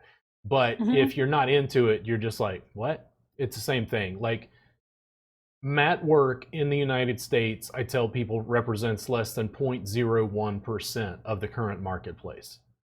It hasn't even remotely hit 1%. Not even. Right. Yeah, not even close. Now, my business is doing fine now. What happens if there was a 10x growth in the number of mat-based practitioners? That'd be cool. My market's share just grew by a factor of 9. Cool. And then they go, oh, but then there's going to be competition. And I'm like, okay. Do they have a $7 a month subscription with 920 hours in it? Do they have workbooks, DVDs, online infrastructure, and an apprenticeship that they're running for 4 camera angles live? No. Like, I could stream to 10,000 people a day. And I'm like, I don't understand. The internet is so hard. Why are you doing this for so cheap? I don't understand. I mean, why didn't Jesus just keep his teachings to himself? Right. Well, he apparently made enough money to ride a donkey into a city, and that's like riding a Lamborghini into it. I'm like, why did the Buddha, like, he could have just been enlightened. Yeah, he could have. But he finally like took his podnas and was like, hey, the 4 noble truths and the eightfold path. Here you go. Well, it's more like do you want to live in a world where everyone is mediocre and you're the best, or do you want to live in a world where everyone is getting better and better, and then we just evolve our practice together? It's like, listen when I'm to going this to lady. Please, God. Because if I go to a competition again and I know that I won in chair massage, and then I see how other people do it, I'm like, oh, I need to step up my game. They've been watching my videos. Oh yeah, like people like, aren't you afraid people are going to steal your moves? And I've seen a couple of videos before where I think somebody just based on something they did, and I was just like, oh my God, thank God, please. Like I've been trying to give this shit away forever. Right, but it also looks really cool when I see someone else doing something that I showed them, or doing something that I'm like, they didn't do that until I did that at the competition. I'm pretty sure they learned a little bit of what I did. It just makes me feel really good. Yeah, it normalizes it in the culture. If you work on a table and you're me, you know, eventually over time I took the table in classes and I would drop it as low as it could go. And then I'd like use my knee in the gluteals. For the first 2 years of me doing that in Austin, students were completely freaked out. It's so much easier. They'd like less work. They're like, oh my God. He's using his knee? I'm like, no, it's not a knee. It's an elbow on steroids. Because you can use so much more weight. Oh, it's so good. And they're like, oh no, but it's table or mat. And I go, why don't we collapse duality? It's a sky mat. Can we just call it that? Oh, I do. I tease them all the time. I hashtag videos SkyMat because I get tired of fighting this. Like, listen, I'm not resisting the table. You guys are fighting the mat. That's the problem. Your culture has one sanctioned way of being. We have an Oxycontin epidemic and a Me Too movement. You tell me we don't have some deep problems as a society? Is bad. Like, so many people are like me. Last year, I didn't want to do mat because I also thought that my body mechanics would go out, because I was only taught standing body mechanics, not like, or it's like, oh, it's going to be so hard getting up off the floor. And I'm like you said, put a chair there if I'm worried about getting up. Oh, that would be so funny. Having a 70-year-old massage therapist doing floor massage. It just, that'd be funny. Because I don't have a ton. I don't have a ton of older students, but there was a student, one of the students who's coming in for apprenticeship. I think Dan is 65. Don't quote me on that. I think Dan is 65. And then I had another student who was from Idaho, and she was in class with me in Washington State, and she just went, we were working on a mat. She said, Robert, like, I can just, like, this is so much easier on my body. I can just do this forever. And I go, well, yeah, that's why I teach it. And she's like, no, you don't understand. Like, I didn't think my body would be able to hold up. Like, I'm 60 something years old. Like, I'll be able to do this. This is easier. Like, she was like blown away by it. That isn't even my target market student. Does it make sense? Yeah. Like, I'm not targeting, I tend to target younger students because I think they're more neuroplasticity and they're able to adapt to what I'm doing in social media. But it's like, yeah, I'll be able to do this shit till I'm dead. Like, it's super easy on your body. I'm more mobile and I'm stronger. Yes. That's right. My hands don't hurt. I've been working for 20 years. I help people in chronic pain daily. Right. Oh, also you have the nice, you don't have like a tight, there's no tightness in your wrist. Like, see the line on your palm? It just goes all the way down. Yeah. Is it supposed to do that? Yeah, but it doesn't like does it on mine? Because it doesn't look like it does it on mine. I don't know. See how there's a crease? You've got that crease. Mine is it's gone. Oh, See, it's gone. interesting. This one has it. This one does not. Yeah. Yeah. The students will give me positive feedback, and I try to sit in that because I don't take positive feedback very well. I like haterade. Well, then you're Haterade getting makes plenty me of dig haterade. in. Like, you did a great job, Robert. I'm like, it's gonna prevent me from working. It's like, have some coffee and get to work, make it better. Like, but you're like, the worst thing is you look at me and you're like, you can't do that, and I'm like, oh, ooh, I love that one. I love being told I can't do something. Ooh, you know what? I know how to get you to open up a shop. Oh, I How's don't that? think you can open up one. I really don't think you could do it. It doesn't pique my intellectual. Oh, okay, it doesn't- cool. I Yeah. also didn't do it with enough intention Now, behind it. I could do it, but this is what I tell students in class. I'm like, okay, Yeah. okay. I know that you guys already don't like me. I know you've been around my stellar award-winning personality. Now, not only do you want me to teach you, but you want me to be your boss? You want me to tell you to put the bong down and come into work? Come on now, think about it. Mhm. Think about it. You really want me to be your boss? That answer is no. Well, right now, I don't want anyone to be my boss because I just Brick and mortar is real yep. estate, and it's managing massage therapists. If you want that gig, it's awesome. If you want it. The thing is, do I really want to manage massage therapists? Mm-hmm. I don't think in that way yet. Yep. Not yet. Well, I imagine it might change if several people open shops and then you go to them and go like, ooh, yes, I like this. Or you might go to them and go, ooh, no, I don't want to do that. There's a lot of variability. The thing is, if you allow a franchisee to get to the point where it's plug and play. Yes. If you had 10, 20 establishments and you had everything finally ironed out. Yes. Then somebody's buying into your establishment, you fly in, do the training. Yes. Then you're in a different situation. The first 10 or 20 establishments is where it's going to be the real challenge. That's just a totally different business than me scaling information online. Does it make sense?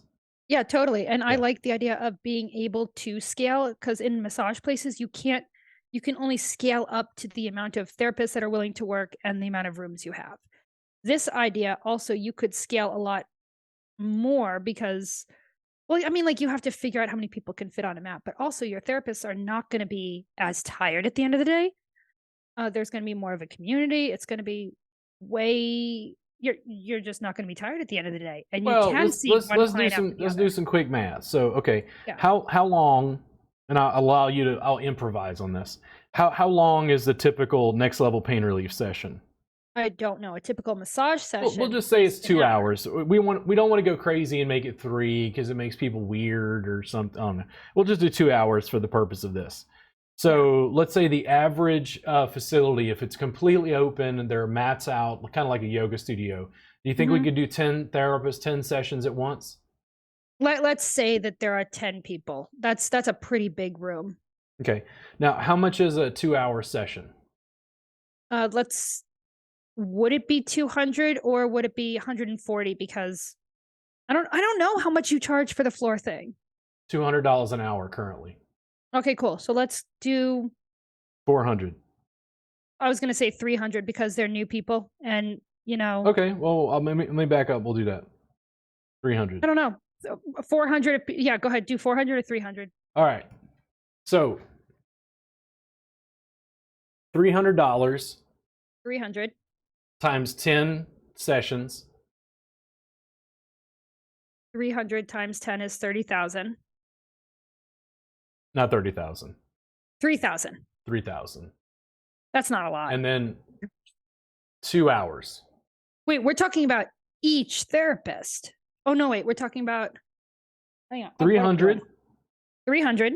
Times 10. Times 10 people is $3,000 for that one group of 2 hours. And let's Now, say that they 3 a day. okay, It's Three- It's I was gonna say four. $9,000 a day. $9,000 a day. Each person? The No. total coming into the facility, Yeah. if you had 10 therapists and they were fully booked, Yeah. and they did 3 sessions a day, that's 6 hours. Mm-hmm. They can have significant breaks, like an hour break in between. Yeah. But for those 6 hours in session, the facility would bring in $9,000. Or if like they charge the full price, like you mentioned, it would be $12,000. So it would be $12,000 with I'm going to go with what you say to do for the pricing because I've lowered mine, which is not right. So $12,000 a day for the business, $12,000 a day. So if you how did I figure this out? Because I get weird with math, I had to pull out a calculator. If you had a big open facility, Yeah. if you did $300 a session, how did I get that number? I'm bad with the money. Let's do your 400. I like. Oh no. Here's what it was. So let's say the facility only made $5,000 a day. Just Okay. because you get those crazy numbers, right? But let's say you did $5,000 a day and you did that for 30 days in a month, give or take. Yep. Give or take. That's $150,000 a month. Yeah. How much of that goes to the therapist? I don't know. You got to decide. Yeah. Because the building is going to cost money and the electricity is going to cost money. Rent is very inexpensive. It's one open room. Right. Decor is very inexpensive. It's just to look nice and feel nice. We can make it. And that money is going to get paid up front. It's not going to be a monthly expense. The decor. Oh, yeah. Okay, I was like, the rent? I was like, whoa, okay.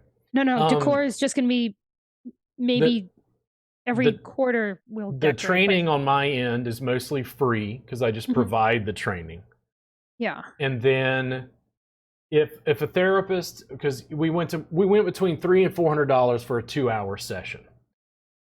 If a therapist made, let's say it was $400, if a therapist made $400 in a day from doing 2 sessions. A lot of therapists would be totally fine making $400 a day. Okay, so $400 a day. I would be okay with making $400 a day. $400 a day times 5, 10, 15, 20. Let's say they saw 20 clients. That's $8,000.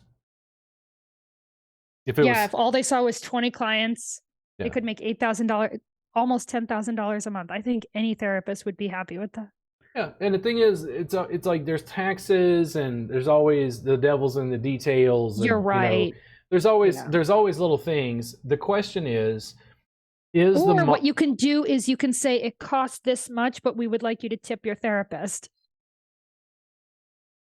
Or do you want it to be not about tipping? Because so I'm one of those people, like, I think tips are completely fine, but I would want to raise the fee for the sessions to the point where the therapists aren't concerned about tips. But here's what happens. Tips don't get taxed if you don't put them through. You put them on a recurring billing cycle. So you say, okay, because of our setup, Colleen is only available, so many sessions each month. They can get 1 session a month or like 2 sessions a month at like a discounted price if it's an auto recurring billing thing. Right. That's why I said the 300, because they could cut off a whole 100 if they do the monthly. Or is that too much of a cutoff?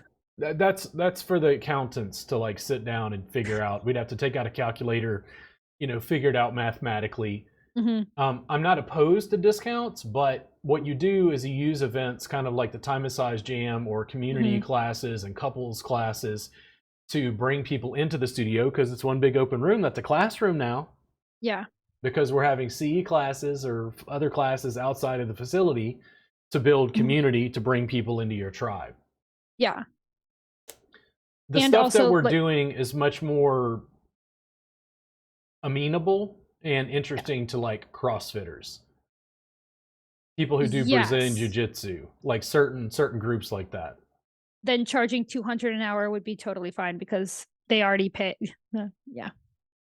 Well, it's like I say this. Listen, do you want a massage or do you want some work that's next level? I want the next level stuff, and I'm like, okay, then come on, lay on this mat. I've only had one client ever try to talk me into keeping with my entry price when they want more massages. They're like, oh, I want to just continue paying you $60. And I'm like, that's my entry level price. You're not going to always pay that price. But yeah, because I'm normally $100 an hour for doing massage. The question to me is, like, let's look at the typical massage facility.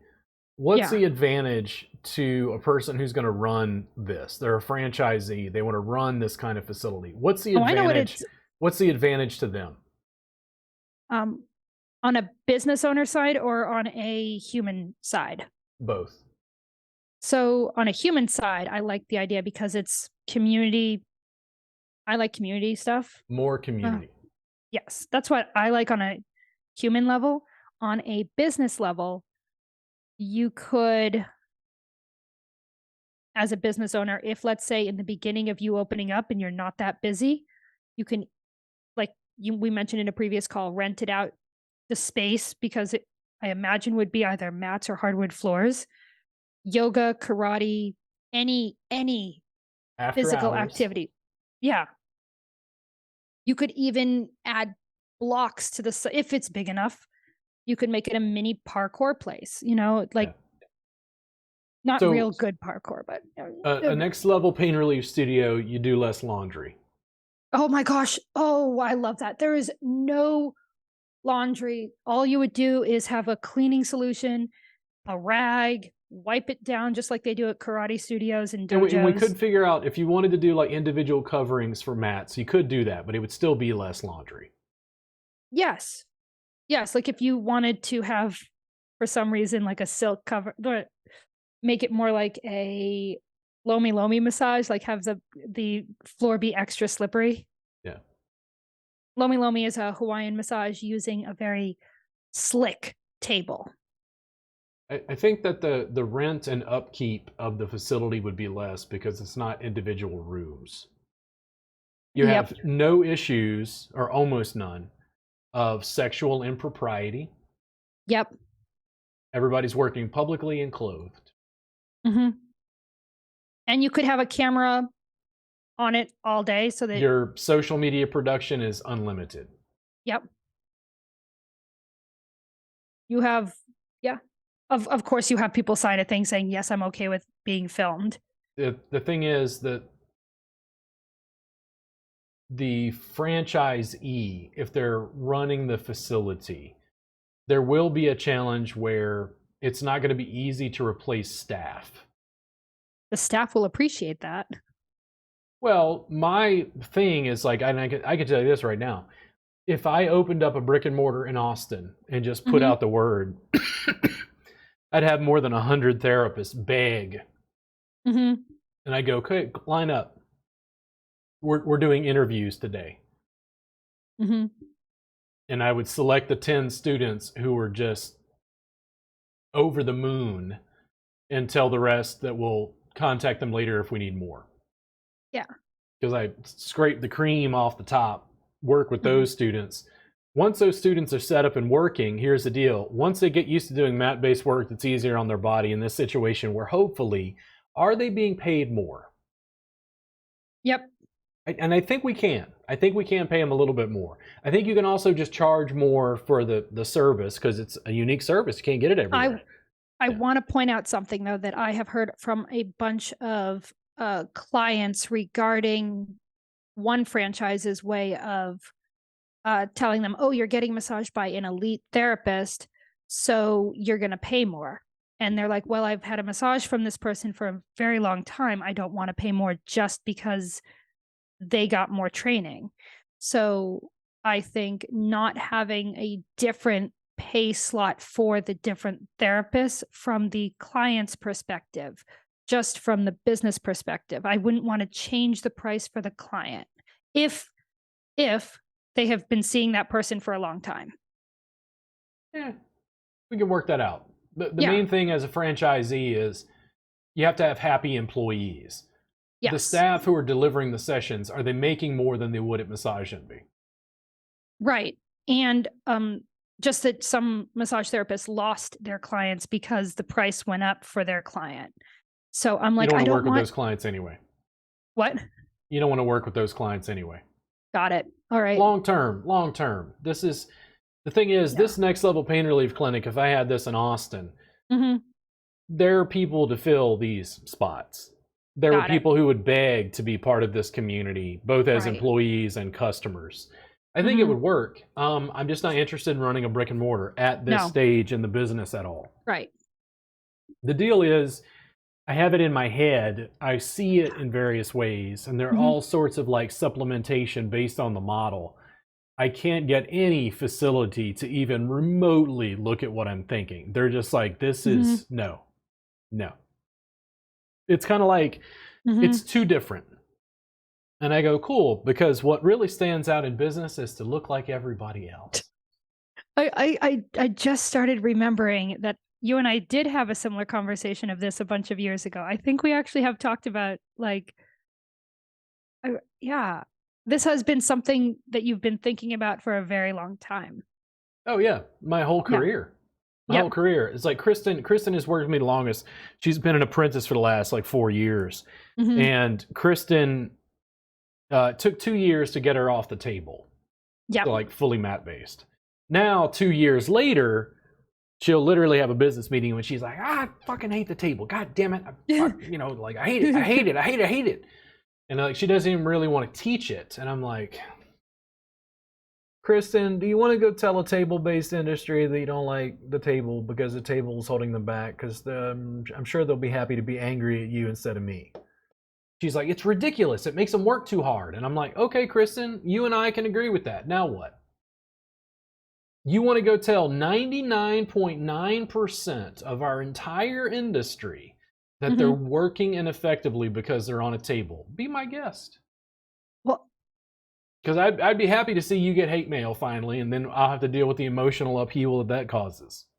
I really got to find a way to get you to a championship, because that is like, so many people are not doing traditional massage. They are getting onto the table.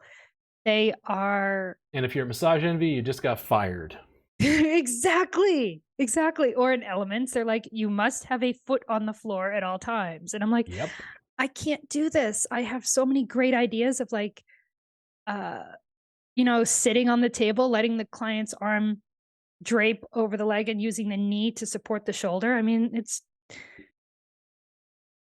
these are good techniques, and they require getting closer. And outwardly, it looks. I showed my mom a video, and then she's like, "Oh, no, you can't do that. Like the legs are too close to the head, or the." And I'm like, Mom, I did that technique on you the last massage, and you seemed to like it. So it's like, yeah, it's not something you can really capture with a camera. It's something that you have to. Ooh, that's it. We got to like somehow capture what it feels like to be the person on the mat.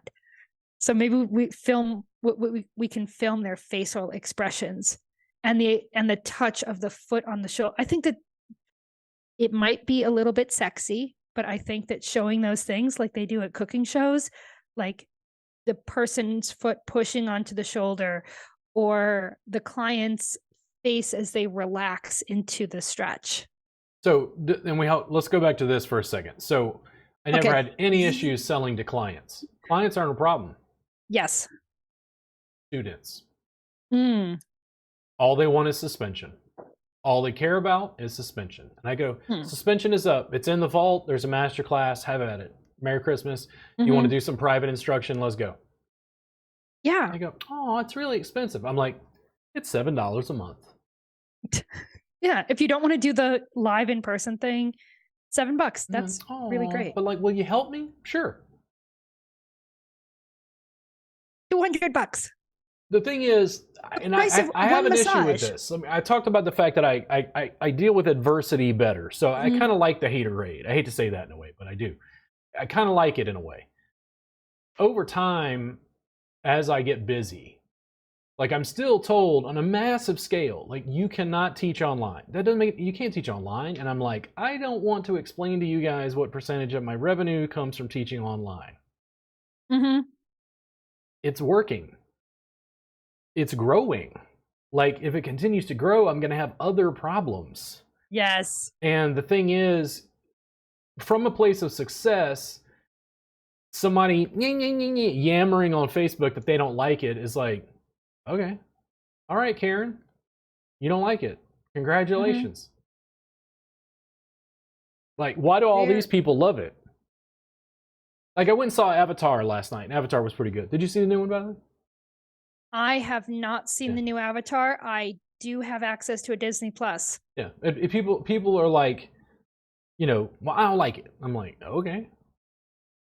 What don't they like about it? I don't know. I mean, but that's the thing. I do this haterade. It got I go less money in the box office. Yeah, I go look at. I did this on purpose because you have to learn how to deal with this. I make enough video that you're on the internet. You're dealing with like losers on the internet commenting from their couch or whatever.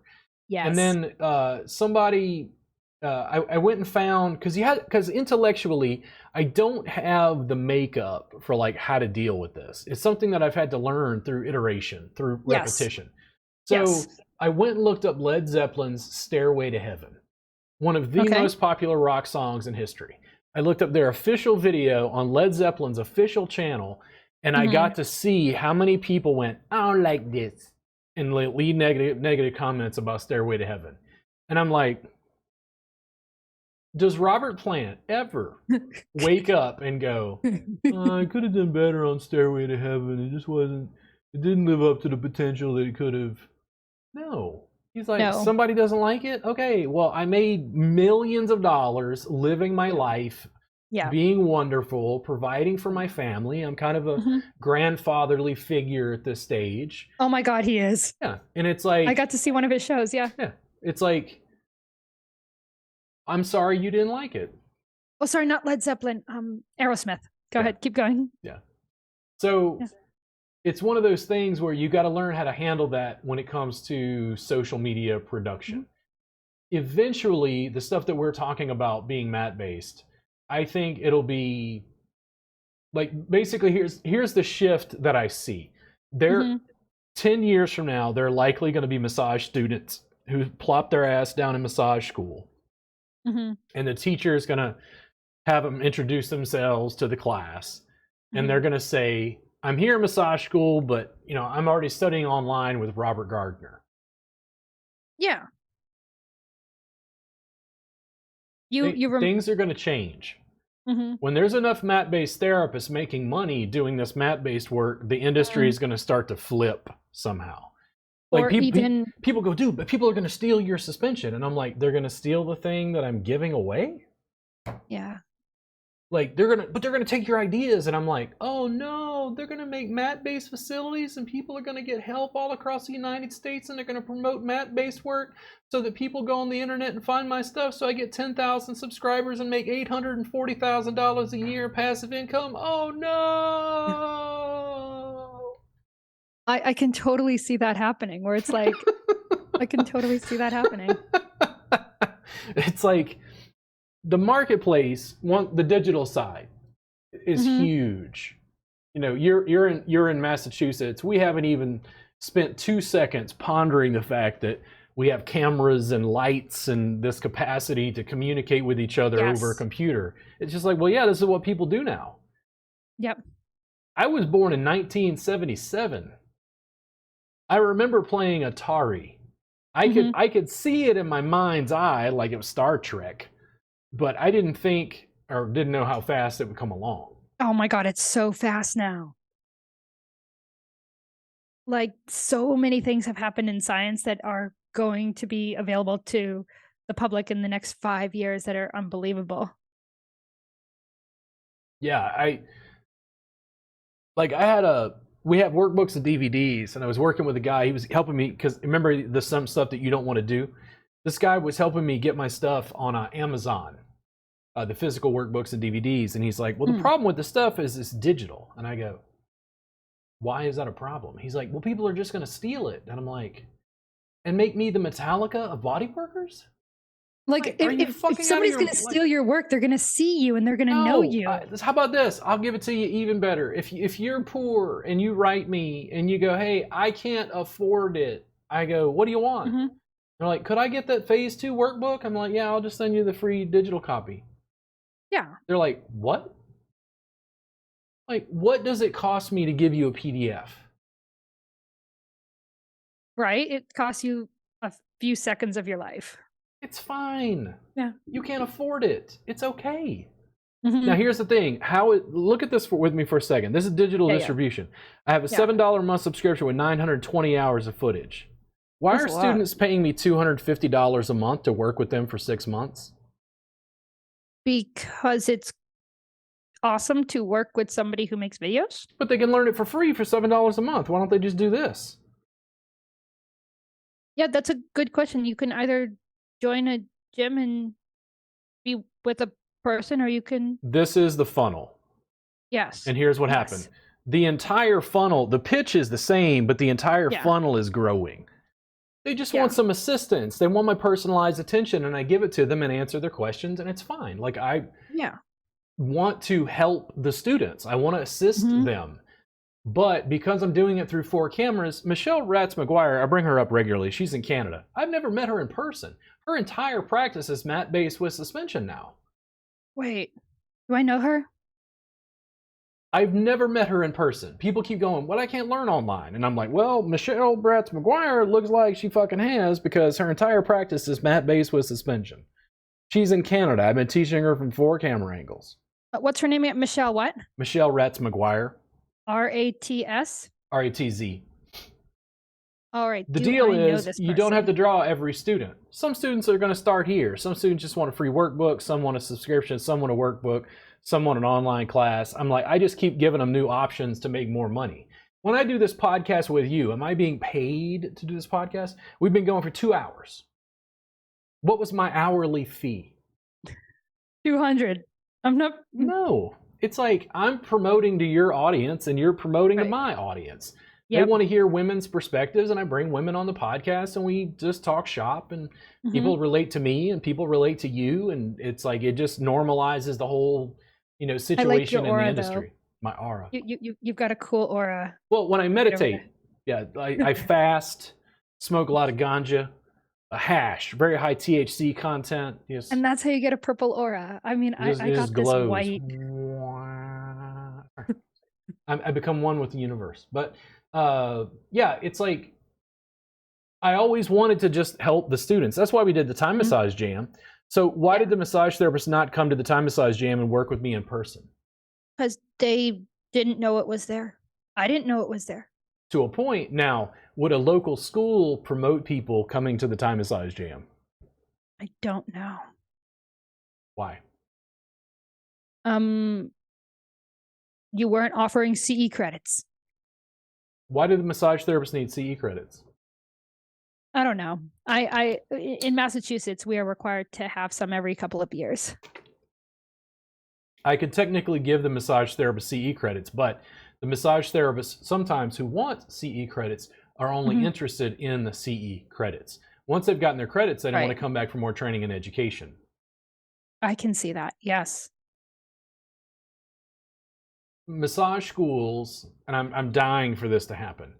I'm dying for my clout and fame in the industry to grow to the point where I can't afford to go to the massage school.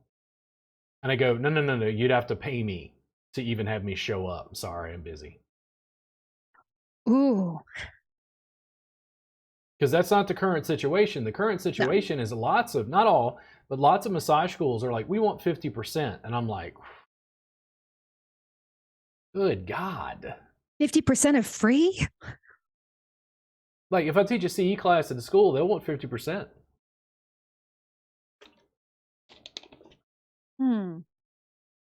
So what did I do? I went direct to consumer. Mm-hmm. I cut out the middleman. I cut out the professional organizations. I give CE credit because the students need CE credit to be able to fulfill their license. Now, I teach from 4 cameras on the internet, 4 camera angles live, teaching manual therapy techniques hands-on. Can you teach hands-on technique online for CE credit in Texas? I don't know. I know That in answer is no. Massachusetts you can. You can in Massachusetts. That answer is no. Yeah. Why? I don't know. I'm not in Texas. Because if Texas ever changes that law, I will give away CE credit to every massage therapist in Texas for free for the rest of my life. Wow. Because I can. You can. Now, For $7 a month. when I ask massage therapists that, they're like, no, but we have to learn hands-on. And I'm like, why? You think hands-on isn't having 10 of you in a room and you're all working on each other, following me online, where we do it 2 hours a day, 5 days a week, 52 weeks a year for another 500 hours? Or like, even just using a giant teddy bear? You're harshing my buzz, man. Could Like, somebody... No, I just make it available. That's all. It's not for everybody. Like, so here's what happened. They took an anarchist and then kept blocking me. And I wound up on the internet and I'm like, hey, this is a nice, spacious, hey, I like this. Wow. I like this place. Wow. I continue to do that. The entire business is growing, including the subscription, but it's not the way people think it is, if that makes sense. Like in music, people understand direct to consumer. I don't think massage therapists have any notion of direct to consumer with like educators. The thing is, they kind of want the elite of going to Costa Rica, going in private.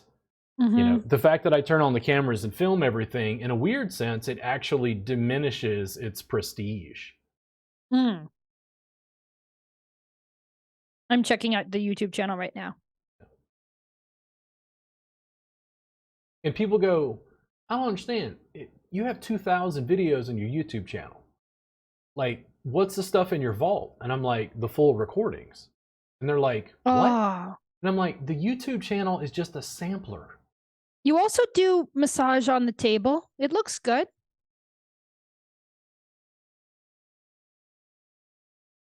It good.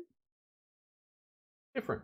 Students will ask. So a student wrote me from Virginia, like, I want an in-person class. And I go, okay, cool. Come on down to Texas. I'm like, oh, you're not coming to Virginia? I'm like, listen, there's 49 other states. Ooh, wait a sec. When do you want me to be geographically in your place so I can give you Robert's magic touch? It costs money. I have to rent space. I have to rent a conference room. I have to be in a hotel. I have flight problems. Then I got to take off my shoes at the airport and they're checking my camera and they're, you know, it's like, there's all this stuff that comes with travel. I'm not against in-person training, but in-person training, unfortunately, is very expensive and not available to most therapists. Texas is having their yeah. Speaking about coming and visiting you, I'm trying to see if I could come and visit you. I'm seeing when Texas has their championship. Boo, hiss. I'm sorry. Boo, I'm addicted. No, and the thing is, maybe I have a different like conception of what it is. Like I have a kind of an ornery. Yeah. Michigan. So Texas. You can always edit this out if you don't want me to share. So Peter I edit very little. That's where the prestige comes in. They don't think it has prestige because it has to be heavily edited and there has to be music in the background and it's got to be better lighting and whatever facade that people need on social media to impress them. And I go, why don't we just get it done? No, but we love all that prestige and status that we get by being elite. Yeah. Where is it? Do-do-do.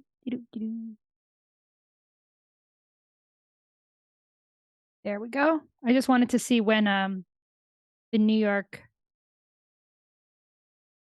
Oh.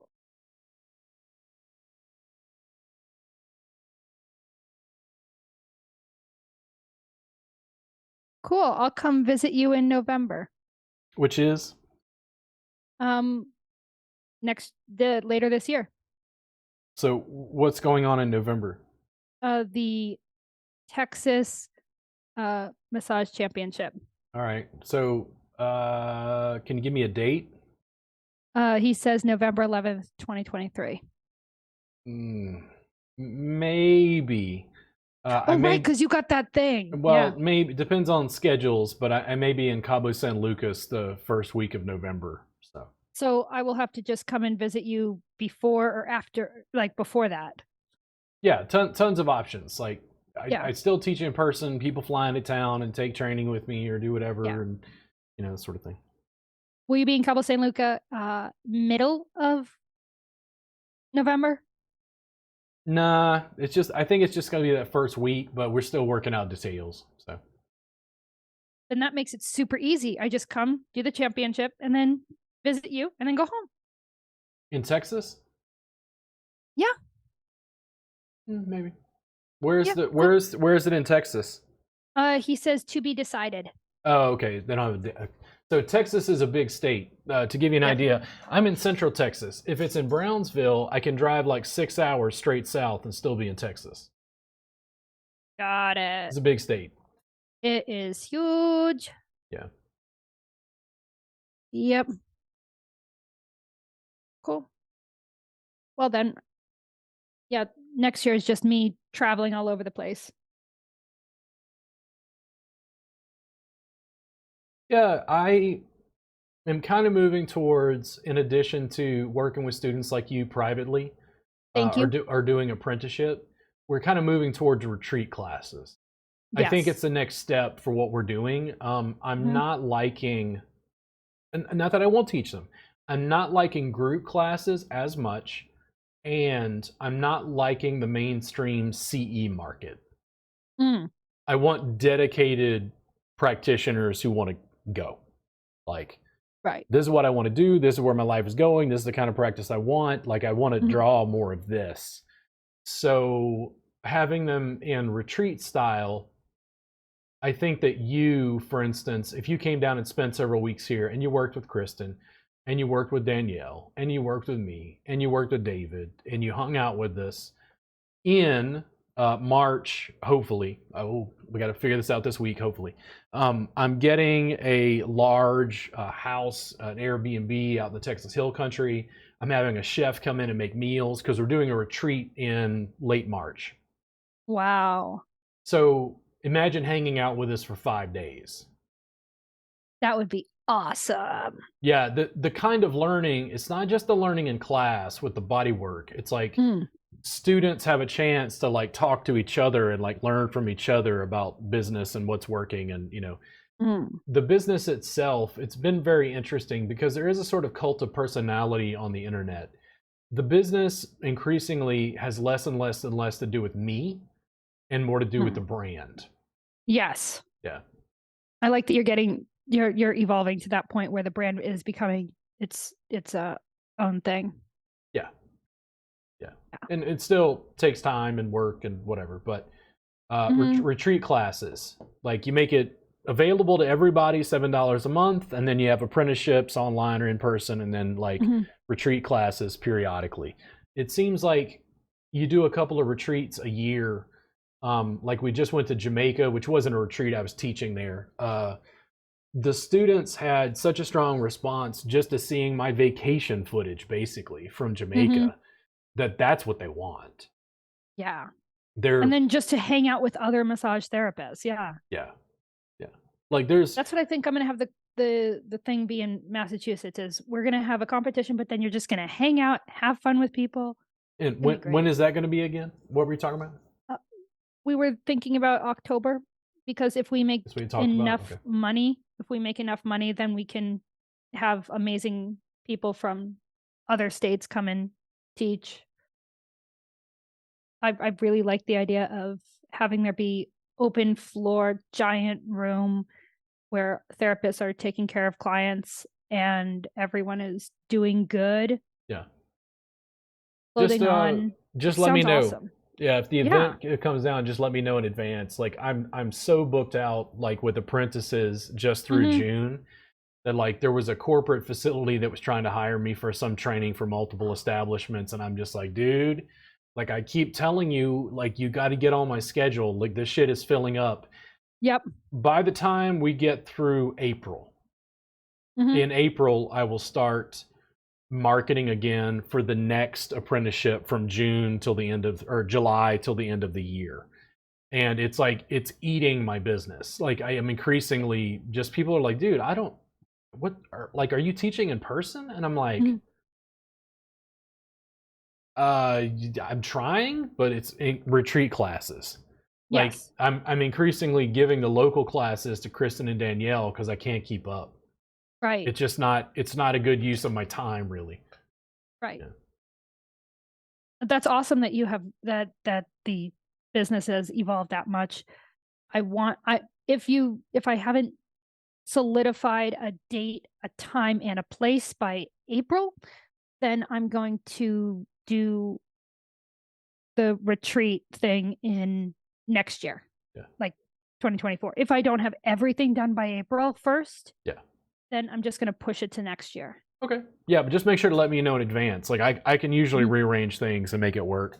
It's far enough in advance where it should be easy. Yeah, you pretty good for today? I'm tiring out. Oh, don't be tired. No. It's just the mental focus and talking. Okay. Yeah. Cool. So, this was a great talk. Anything else before we head out? No, but if I can have a copy just to have you on my podcast, that'd be cool. Otherwise, we should have another one of these for 30 for your podcast, do you just want the audio? If you could do both, that'd be awesome. But if you can't, then audio I can do both. That's totally easy. Let me go ahead and just process and render all that and put it together. I'm not going to make any significant edits or anything. It's just going to be clipped. Otherwise, we'll talk again soon. I'll be here. Cool. If I can help with anything, contact me. You'll be the first one. And if you need any therapists in Massachusetts, you let me know. Okay. Can you tell people real quick where to find you? My email address? Yeah. Whatever works. The only thing that I have right now is my phone number and email address. The email address is kevorkian@gmail.com. That is KEVORKIAN Kathryn KATHRYN @gmail.com. Or the business line is 617-329-1573. Cool. So listen, thank you again. And if you want to do this sometime in the future, just reach out. All right. Thank you so much. Thank you, Robert. You have a good one. Yep. Bye.